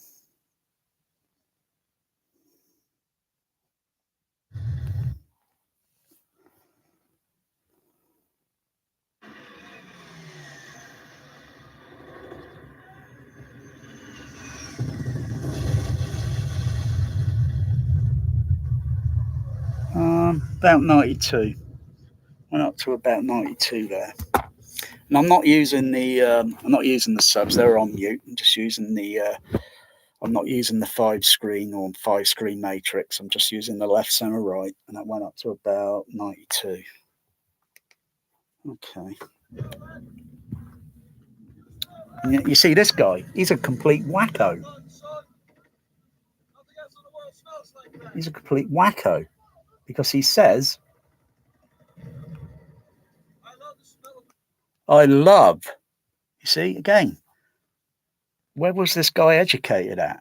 What bloody school was he educated? He loves. How can he say that? The guy's a complete nutcase. I like the smell, not love. Does he take it to bed with him? The guy's a fruitcake. And stuff his surfboard. I would have took a handsaw to it and then thrown it on the river so you can see it coming down in 2 pieces. to really make him barking mad. It was a good board and I liked it because he says in that, he says, I like it. He doesn't say I love it because when he's going around with the helicopter with the tape recording, it was a good board and I like it. You know how hard it is to find a surfboard that you like? Yeah, yeah, let me try that laserdisc. See what that goes up to. I think the scene's a bit overrated on the napalm. It's a little bit overrated. It was a good board and I liked it.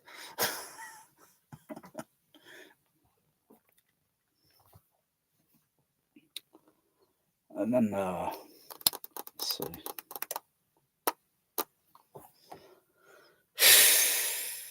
Chapter 7. Chapter 7.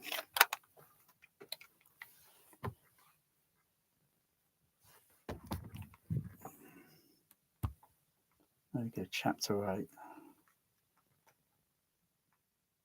Oh no. I wonder how long's this disc on this side? Oh, 47 minutes. All right, so there's no more chapters on this side, so it'll probably have the side break. I wonder what the side break looks like because on the experimental, the first THX prototype laserdisc had a slow fade in the day. They bring it was kind of like the dowser being closed on a projector, and it goes kind of fades black. If I kind of remember the days of hand on the dowser and controls up there, flipping that. You can't do that in a home cinema. It just doesn't work. It's total. If I wanted to shut things off and do it exactly like, make the magic work, it's just not possible. It's not the same.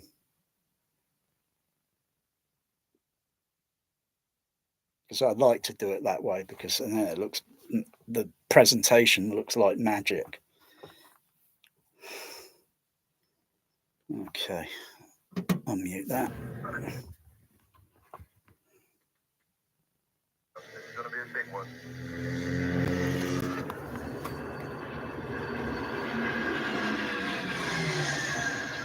How's it going to?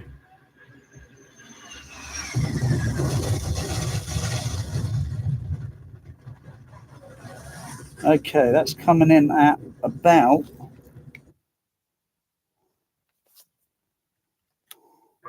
seconds on station. Get your people that back. came in a few dB less.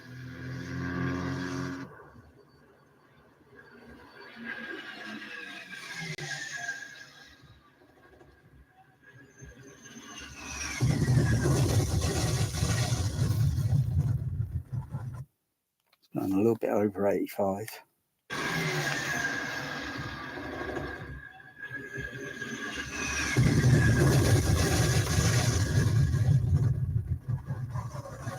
Round about 87 dB. It's roughly coming in at about 87. You smell that, you smell that. Okay. You smell that, you smell that. Okay. So they could have done some tweaking on the mix on that. Like I said, they probably put a little bit of lipstick on the pig there and just made it a few dB louder.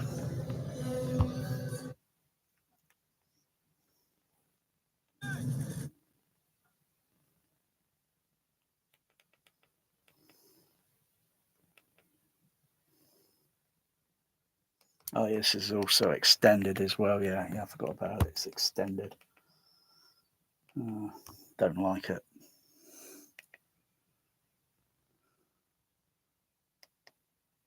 Hey, the guy's a fruitcake. He wants people to go out there surfing while bloody mortars are dropping in the ocean.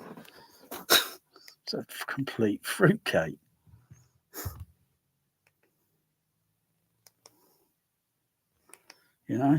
Dangerous.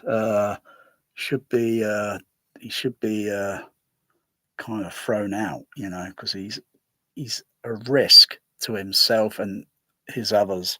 He's a risk. So he's not a character to praise. He's a complete Looney Tune.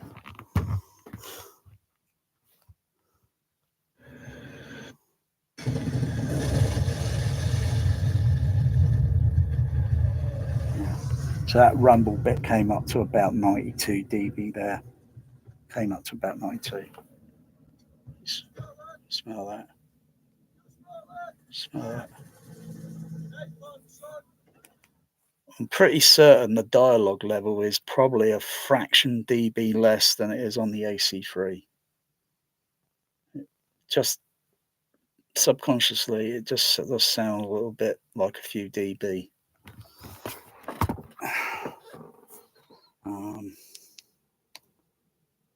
So I'll take that DVD, I'll take that Blu-ray out because the overhead surround is very disappointing. There's hardly much going on in it. And all they're doing is just selling, trying to cash the movie again with a little bit of lipstick on it and make a few sound effects louder. I think that's my opinion of it. That's it. That's the comparison. That's gone through the whole damn lot. So that one's disappointing.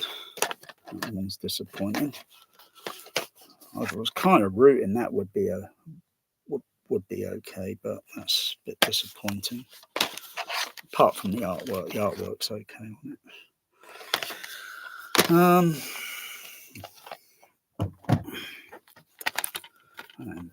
That version, so it's kind of maybe a hit miss with this version, this pressing, but that one in the cat litter box, in the cat litter.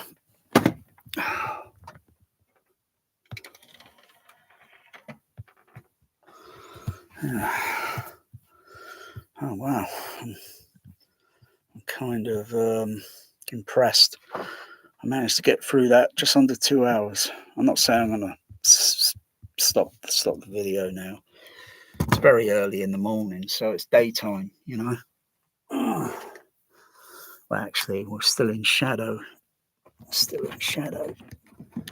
We've got a few hours until the sun starts coming in line sight.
Does seem like there is maybe some near fielding going on with that.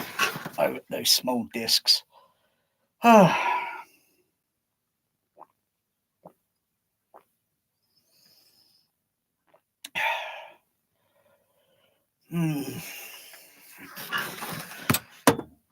of thinking. I know. Laserdisc. Laserdisc.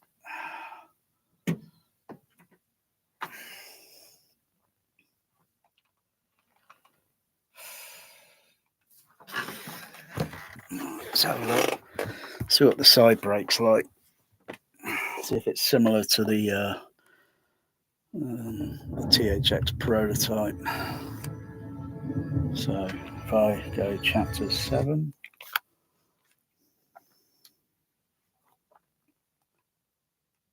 Can't go chapter 8 because there's no chapter in code.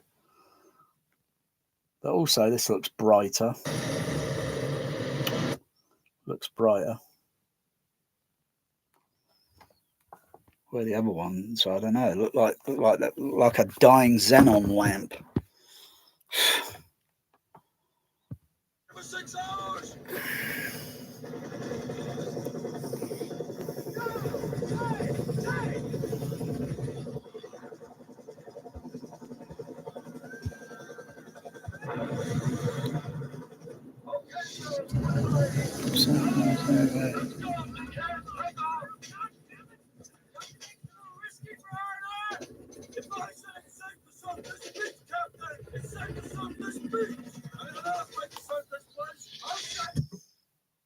Yeah, it is garbage. It is a load of rubbish most of the time.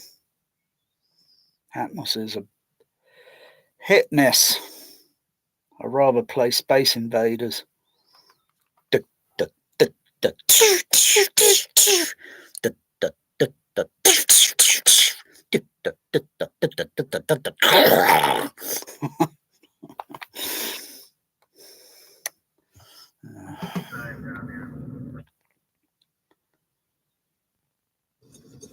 Pick up 6 and stuff 1 3. The jet stand by.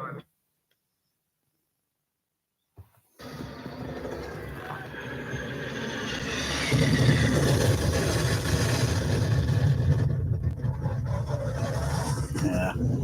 Otherwise, I can make that sound a little bit. Yeah, that's not a big deal. Let's see. Where the where's the side brake at? Should be at side brake there.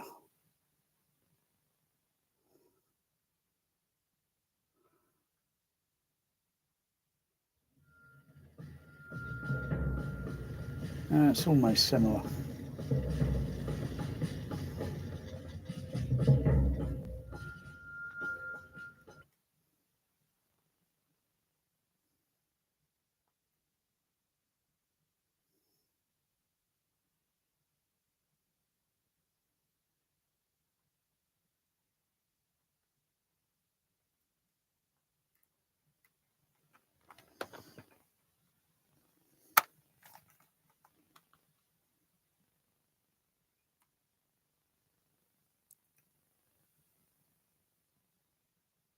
Well, that's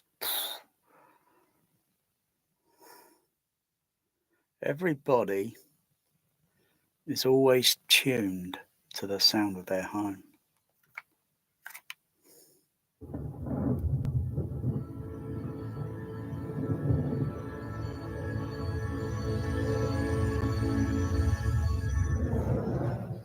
Let's see, side brake. Try again.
Late summer, autumn, 1968.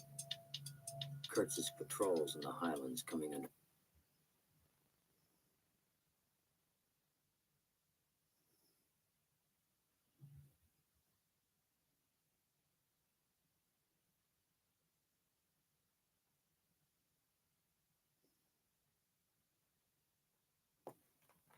Turn the fader up. That's what I'm doing. Hey, Chef, put the cover on that. Me. How long has that kid been on this boat? 7 months. He's really specializing in busting my balls. Very possible, Captain. He thinks the same of you. Oh, yeah? What do you think, Chief? I don't think. My orders say I'm not supposed to know where I'm taking this boat, so I don't.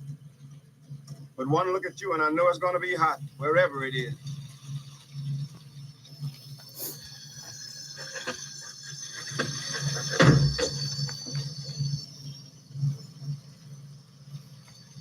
We're going upriver about 75 clicks above the Dolong Bridge.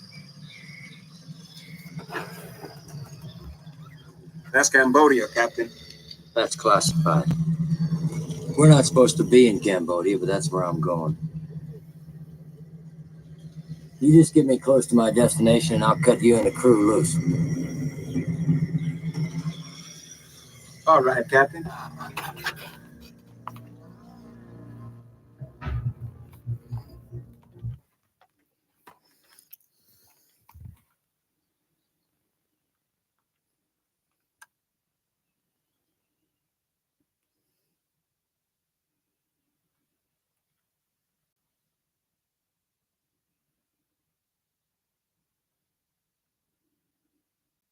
Is that it?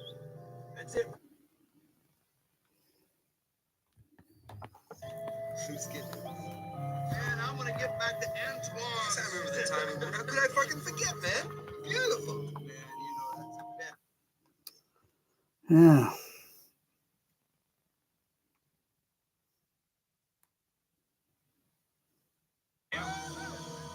She pictures me at home having a beer, watching TV.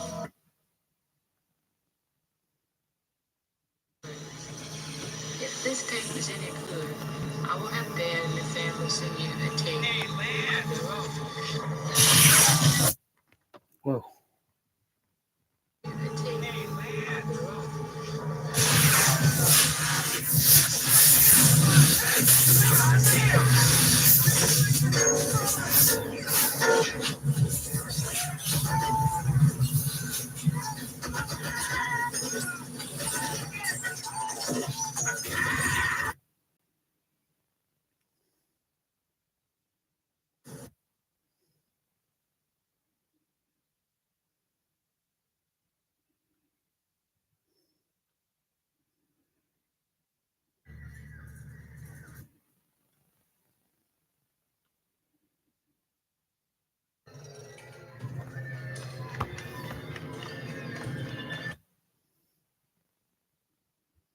Flowing back into the jungle. Whatever was going to happen, it wasn't going to be the way they call it back in the Trang.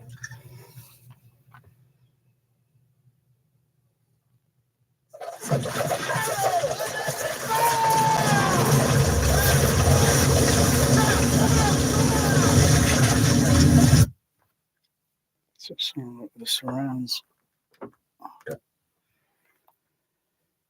Fade up a little bit.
I don't know why they had, you know, so much wrong with this movie. The sound. So you get all these sounds of like spears being thrown.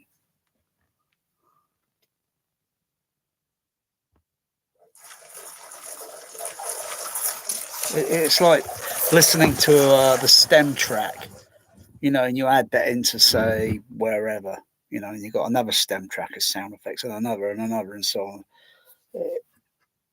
There's so much wrong with this movie. I mean, they should have had atmospheric sound of tweeting birds, maybe the water. If they had below surround, not like they had, you should have below surround. So mostly where the boat is, like kind of locate, and you have very subtle sound of water waves moving around, sort of thing. Because when you got another kind of like, well, so it's easier to do with something like, tissue makes a sound.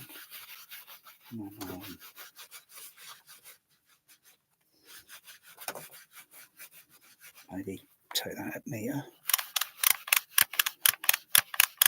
So that's like a stem track on its own, and that would be a clicking sound on its own. It's that sort of thing. It's that sort of thing. They should have had an atmospheric sound of the jungle, water sound, keep the mix levels balanced so they're all even in the front center surrounds.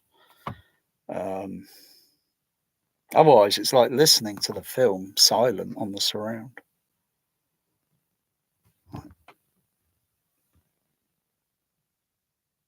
There's not much there. Turn the fader right up. There's no soundtrack there. That's just noise.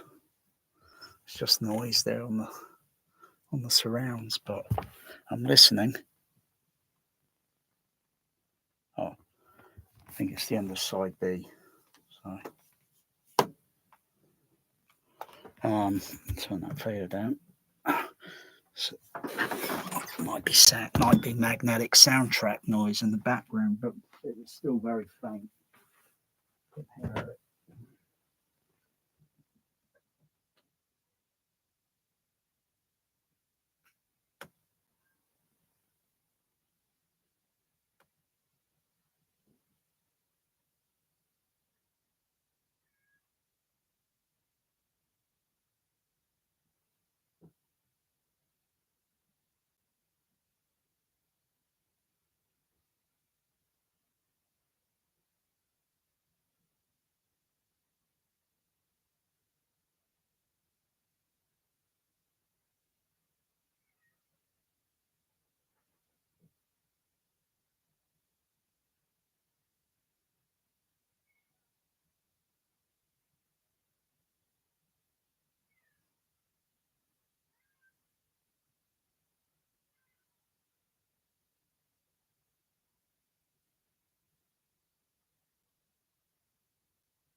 Right.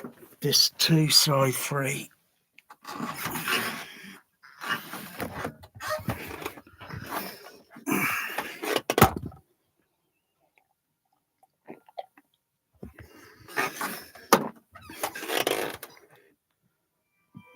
little bit of music in the surround.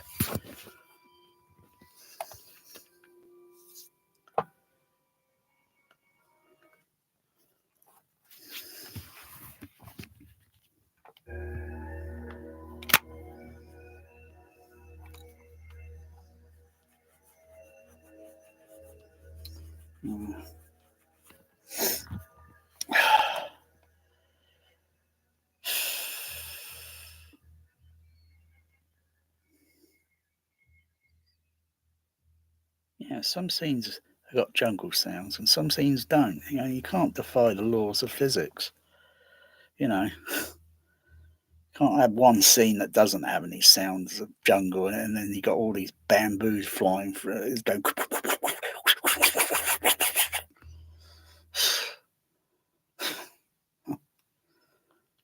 Okay. Almost finished with this.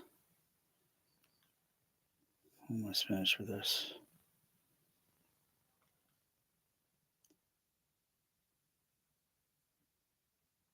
"34 minutes, 40 minutes, 41 minutes." So, yeah.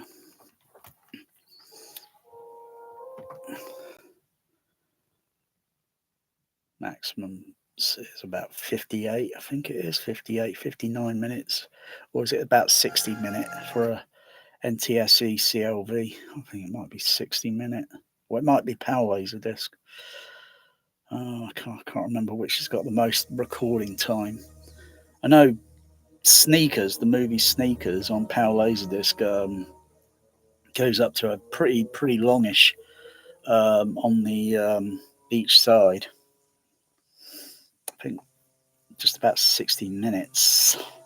So I don't think this is going to have an abrupt ending because there's about 46-minute running time there. So there's plenty of time there even for end credits. But the end credits on the THX prototype, yeah, the end credits end on this one, yeah. Whereas on the THX prototype, you've got to turn the Laserdisc over for the end credits. What were they smoking? Oh, it's gone over to channel B now, over side B. Oh, this is the same bullshit. End credits now are in CAV. Oh wow, that's bloody pointless, isn't it? Who did the bloody transfer of this? That is just awful. It was only 46 minutes, and there's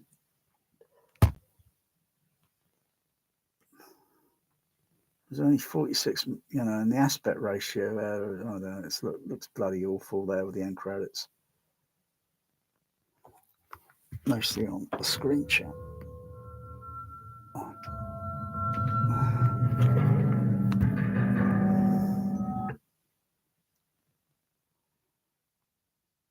That's it.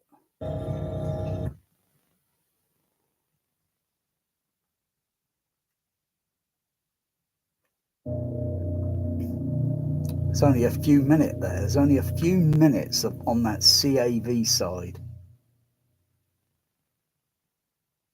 What a waste of disc side.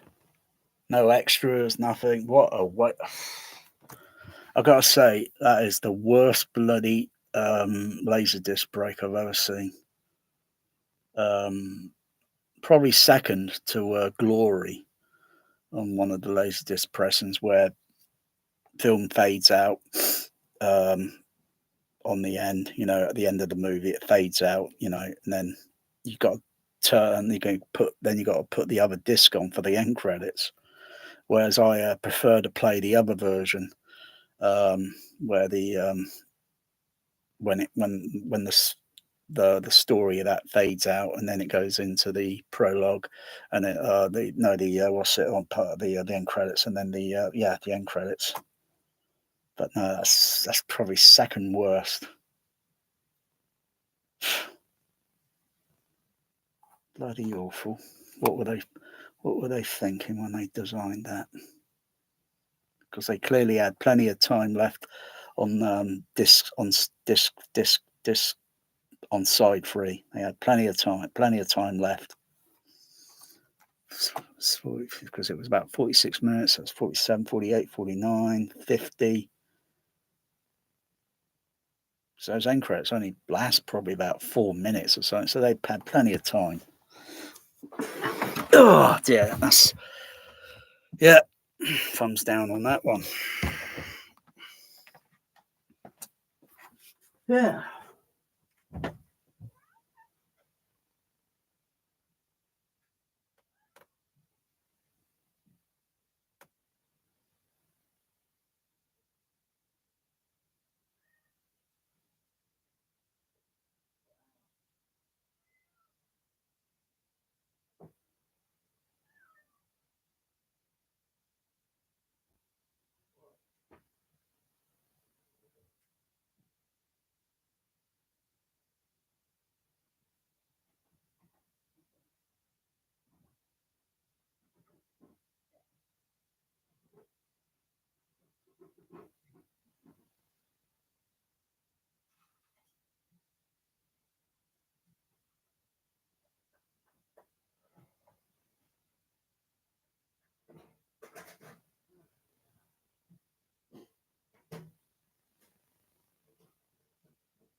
Yeah, so only that one Blu-ray version is probably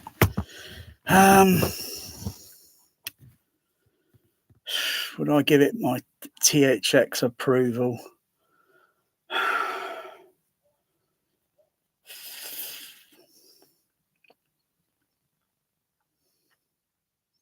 I'm going to have to go with a kind of yeah sort of thing.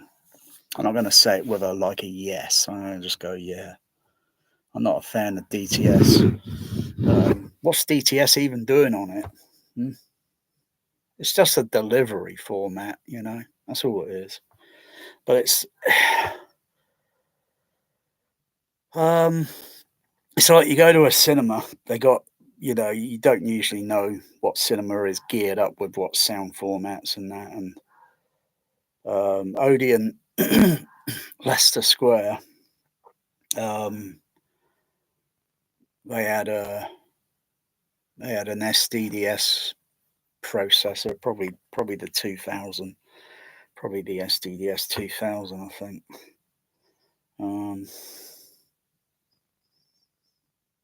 I was looking through some films, what films are kind of sort of played in SDDS at the Odeon. Very few, very few. Mostly it'd be, say, in the days of, you know, noise reduction and Dolby sort of thing. Probably Dolby Stereo, probably about that amount, and then Dolby Digital maybe about, or maybe 70mm. Dolby Stereo maybe. Oh gosh, it's difficult in the percentages, you know, sort of thing. BTS, they probably played that very little as well. SDDS, hardly. I don't know why they bother buying a processor that costs so much and they hardly use it. And it's, you know, what format are they going to deliver that or play that movie back at? Because there's most likely it might have, it's going to have Dolby SRD on it. So that's digital and Dolby SR noise reduction backup. And then you got maybe a DTS soundtrack on it. Some film prints come with maybe 4 different soundtracks on it. So you got SD and the SDDS on there as well. So you got 4 choices, you know.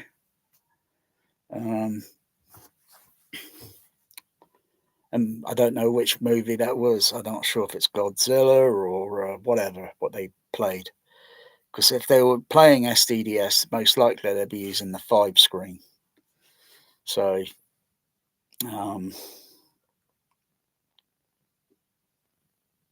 whereas one cinema in Leicester Square doesn't exist anymore. Odeon West End, their screens only had free speaker behind the screen. They had a CP200. They had an SDDS D2000, I think it was. Had a little tour around it.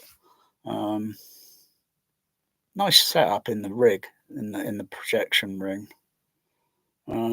But kind of disappointing. They only had 3 screen, not 5 screen.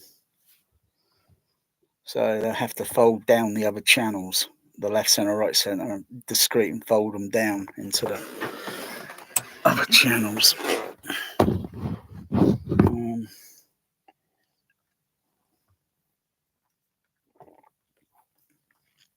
Yeah. Keep this apocalypse and keep it like with an extra of The Empire Strikes Back.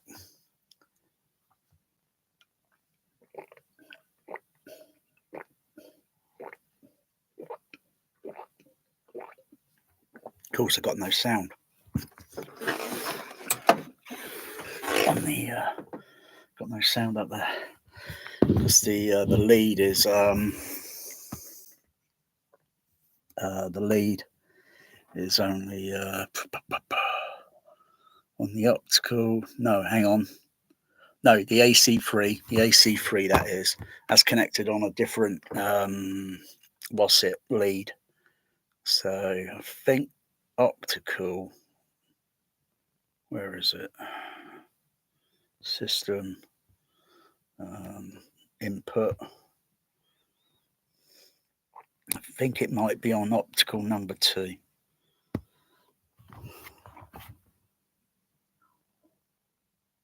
No, it's most likely optical number 1.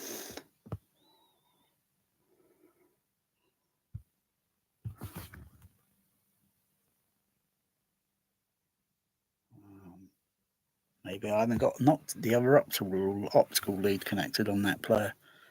Should work. I am on laserdisc, so yeah.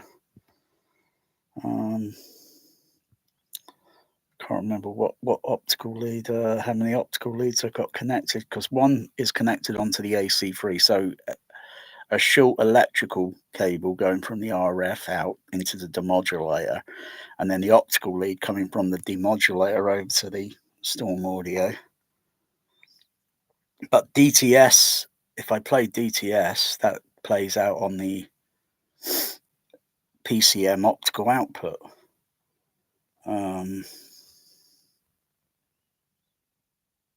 It might be connected on there. I can't remember. No, it won't be on there because I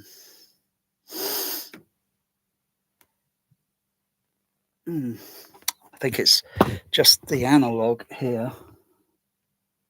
There it is. There's the soundtrack, but I've got to set that over to analog, over to 51571. I thought I had the optical lead that's connected, but no, I think that optical lead is connected. Oh yeah, to the DTS. I tried to use a splitter to split that optical signal, so one would go over to here on the DTS, and the other would come up to up onto here. Well, I think I tried that, but it didn't seem to work. It should have split the signal, but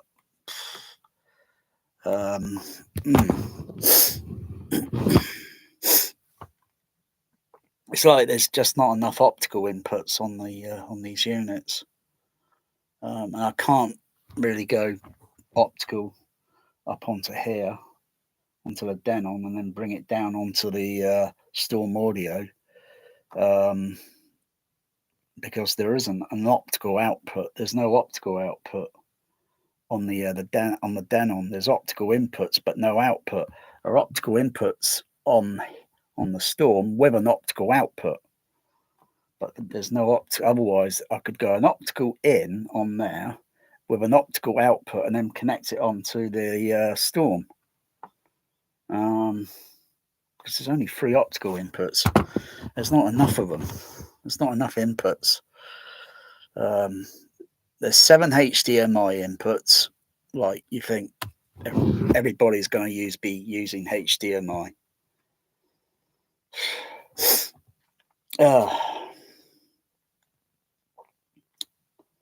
So I have to switch over to analog.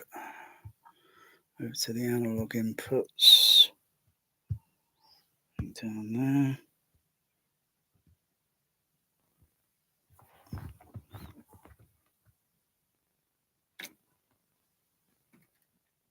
And I've got to go up.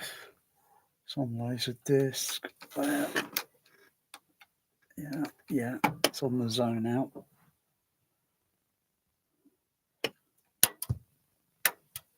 I think that's having a little glitch there.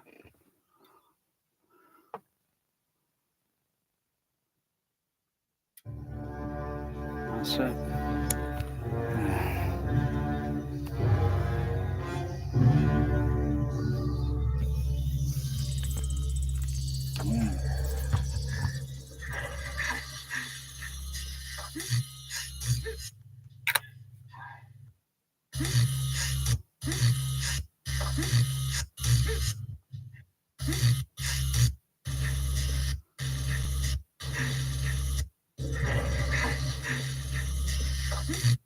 Sounds like they got a bit of a ground hum on that Cloud City.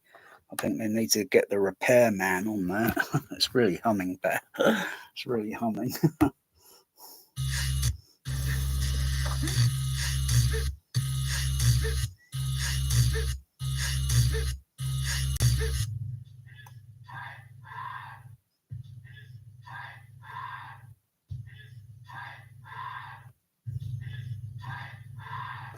He, hi, ah! He, hi, ah! What's Han Solo talking Chinese?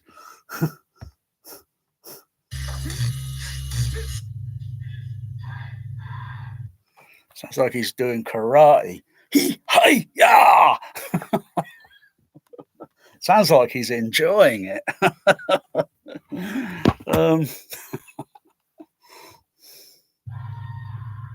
Well, I don't think he enjoyed that bit.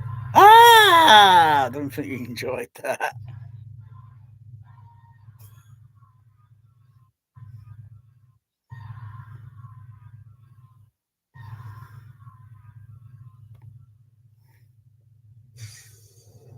Lord Vader, you may take Captain Solo to Jabba. You may take Captain Solo to Jabba the Hutt after Captain Solo to Jabba the Hutt after I have Skywalker. For the Hutt after I have Skywalker. It is no good to me. Lord Vader, what about Leia and the Wookiee?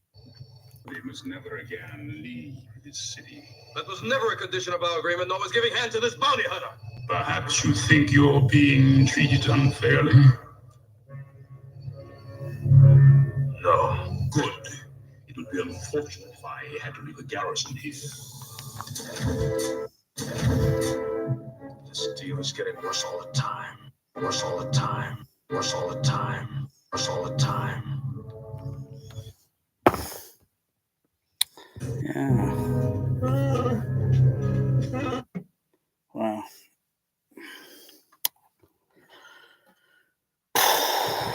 Yeah. So I'm going to end it here now and go on to another video so I don't confuse it too much with Apocalypse and the Empire Strikes Now. That's it. So before I just say, I'll just have to play maybe that of a Blu-ray version because it's going to have the fuller scope, framing.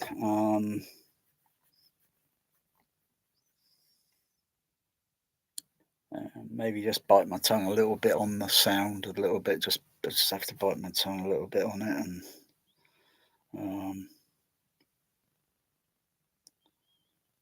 yeah.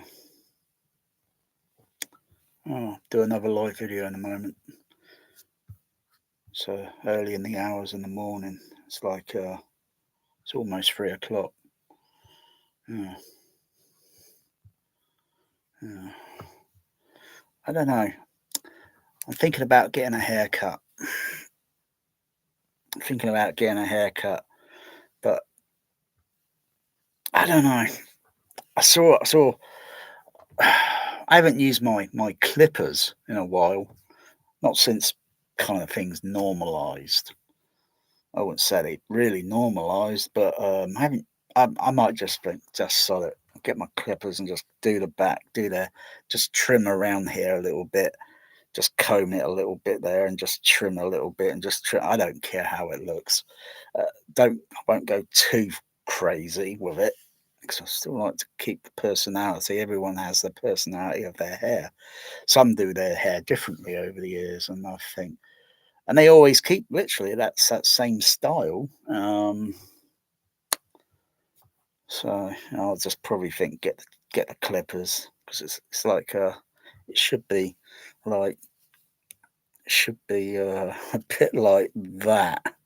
Not with that because I've got to trim that there. It should be like that. But it's like that. It's about 7 weeks of hair. Oh, gosh. Otherwise just go down there and just yeah,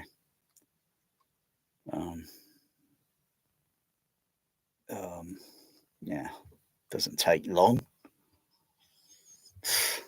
so I could take my cat out. So take Magic out because Bear's been out. That cat has been out jealously. He's been out more than Magic, so I'll probably put Magic in the carrier and take him out. Just have a little cycle round, even though the weather's lousy. It's not as if it's hot. It's cooled down a little bit. My in-room temperature at the moment, even with the equipment and that, everything on, windows partly open, I think, temperature in the room is 23.9, compared with a few. It's just gone up to 24.0 now, but it's relatively kind of low. Otherwise, I think about a no week ago, it was up, almost getting up to near 28. And it was just unbearable. I noticed humidity is about 50%. So it's gradually filtering into, one of those other things. It's gradually, it's getting darker, and Solo's going into carbonite, and doesn't realise the room temperature in here is about 23. Oh, now my temperature's gone back down to 23.9. It's kind of weird. That's fluctuating, but it's low. And it's gone back up to 24.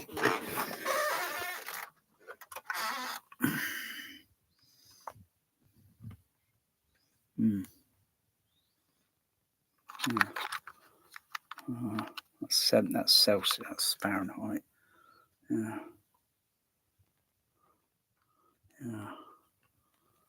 That was about 20, almost 28. No week ago. No week. Unbearable. Bloody unbearable. I had to keep turning that air conditioner on and off, on and off, on and off. But the air itself is kind of in between, so it's a bit kind of 50%ish. It's kind of, it's not too dry. It's not too dry. I've actually seen Captain Han Solo down at near bloody Sandbank, where all the rich people. It's down that way. It's about the richest beach on the face of the planet, and it's only a few miles away. I don't think California's got shit on that, or not even Florida. It's about the richest. It's like where all the rich people live, probably billionaires down there, that sort of thing. But guaranteed it's going to flood first before it reaches over here. So if it floods, they're going to be swamped.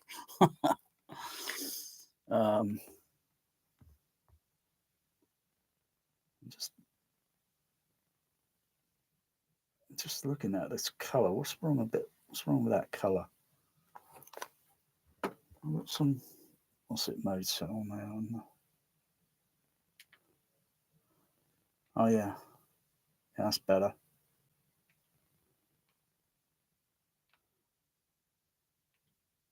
Let's go back to that. It's probably when I was doing the settings earlier on, changing things around. Hang on.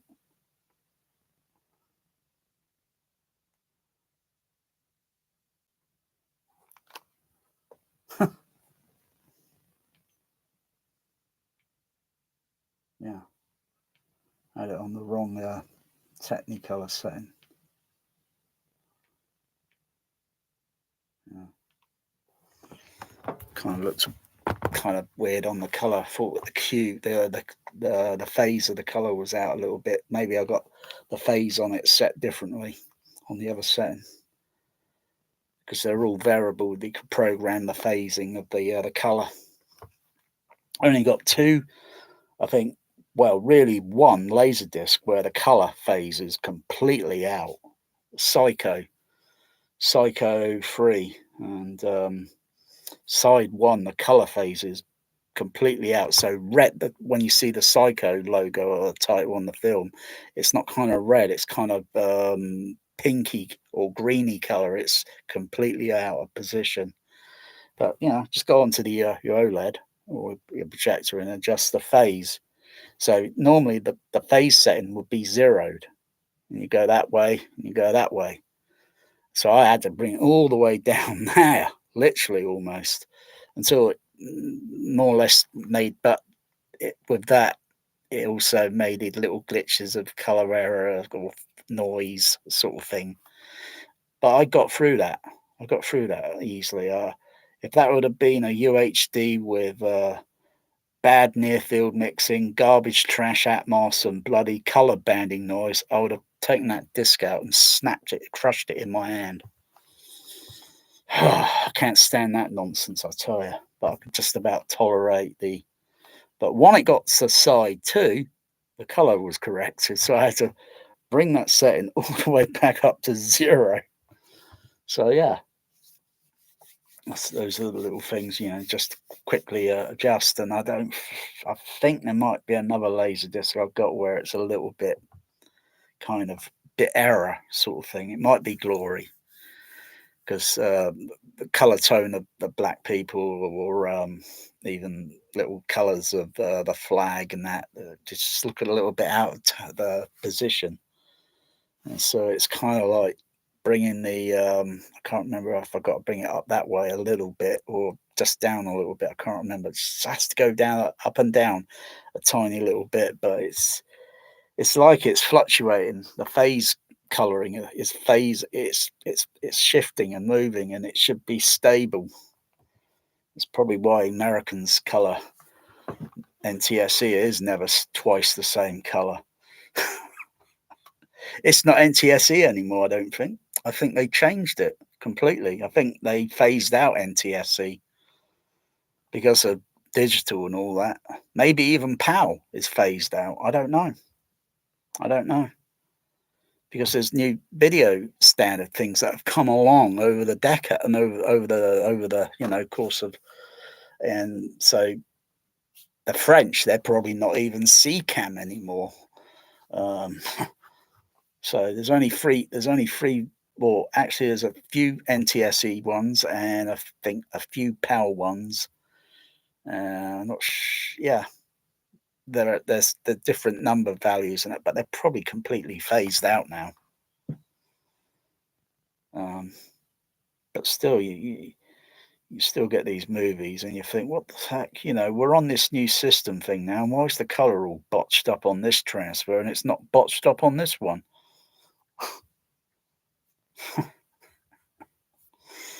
Yeah. So I'll stop this and do another video because I'm bored. It's too bad you can't come into my home.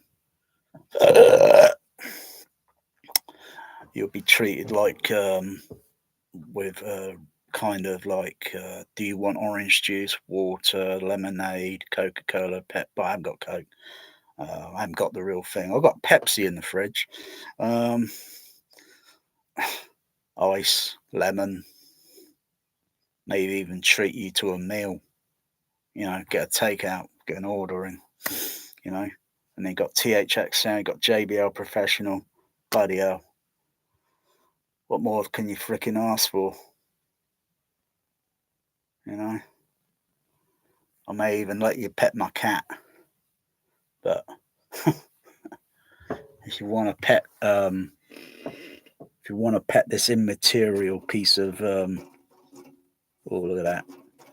I tell you, that does sound, that there. It's a bit more taut. It's a bit loose because of the way it clips on. Sometimes, woo! Yeah, I can hear it resonating. Woo!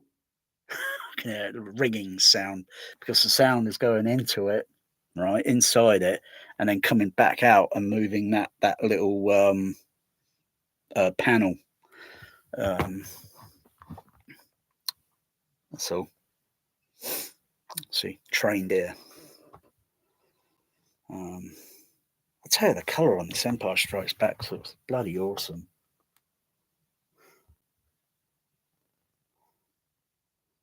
I mean, look how bright the image is, and then he's outside. It's getting dark outside, and it's getting a little bit dull, and the light level's going down, and it gets into his egg, and flies off. I'll be back in 2 minutes or less.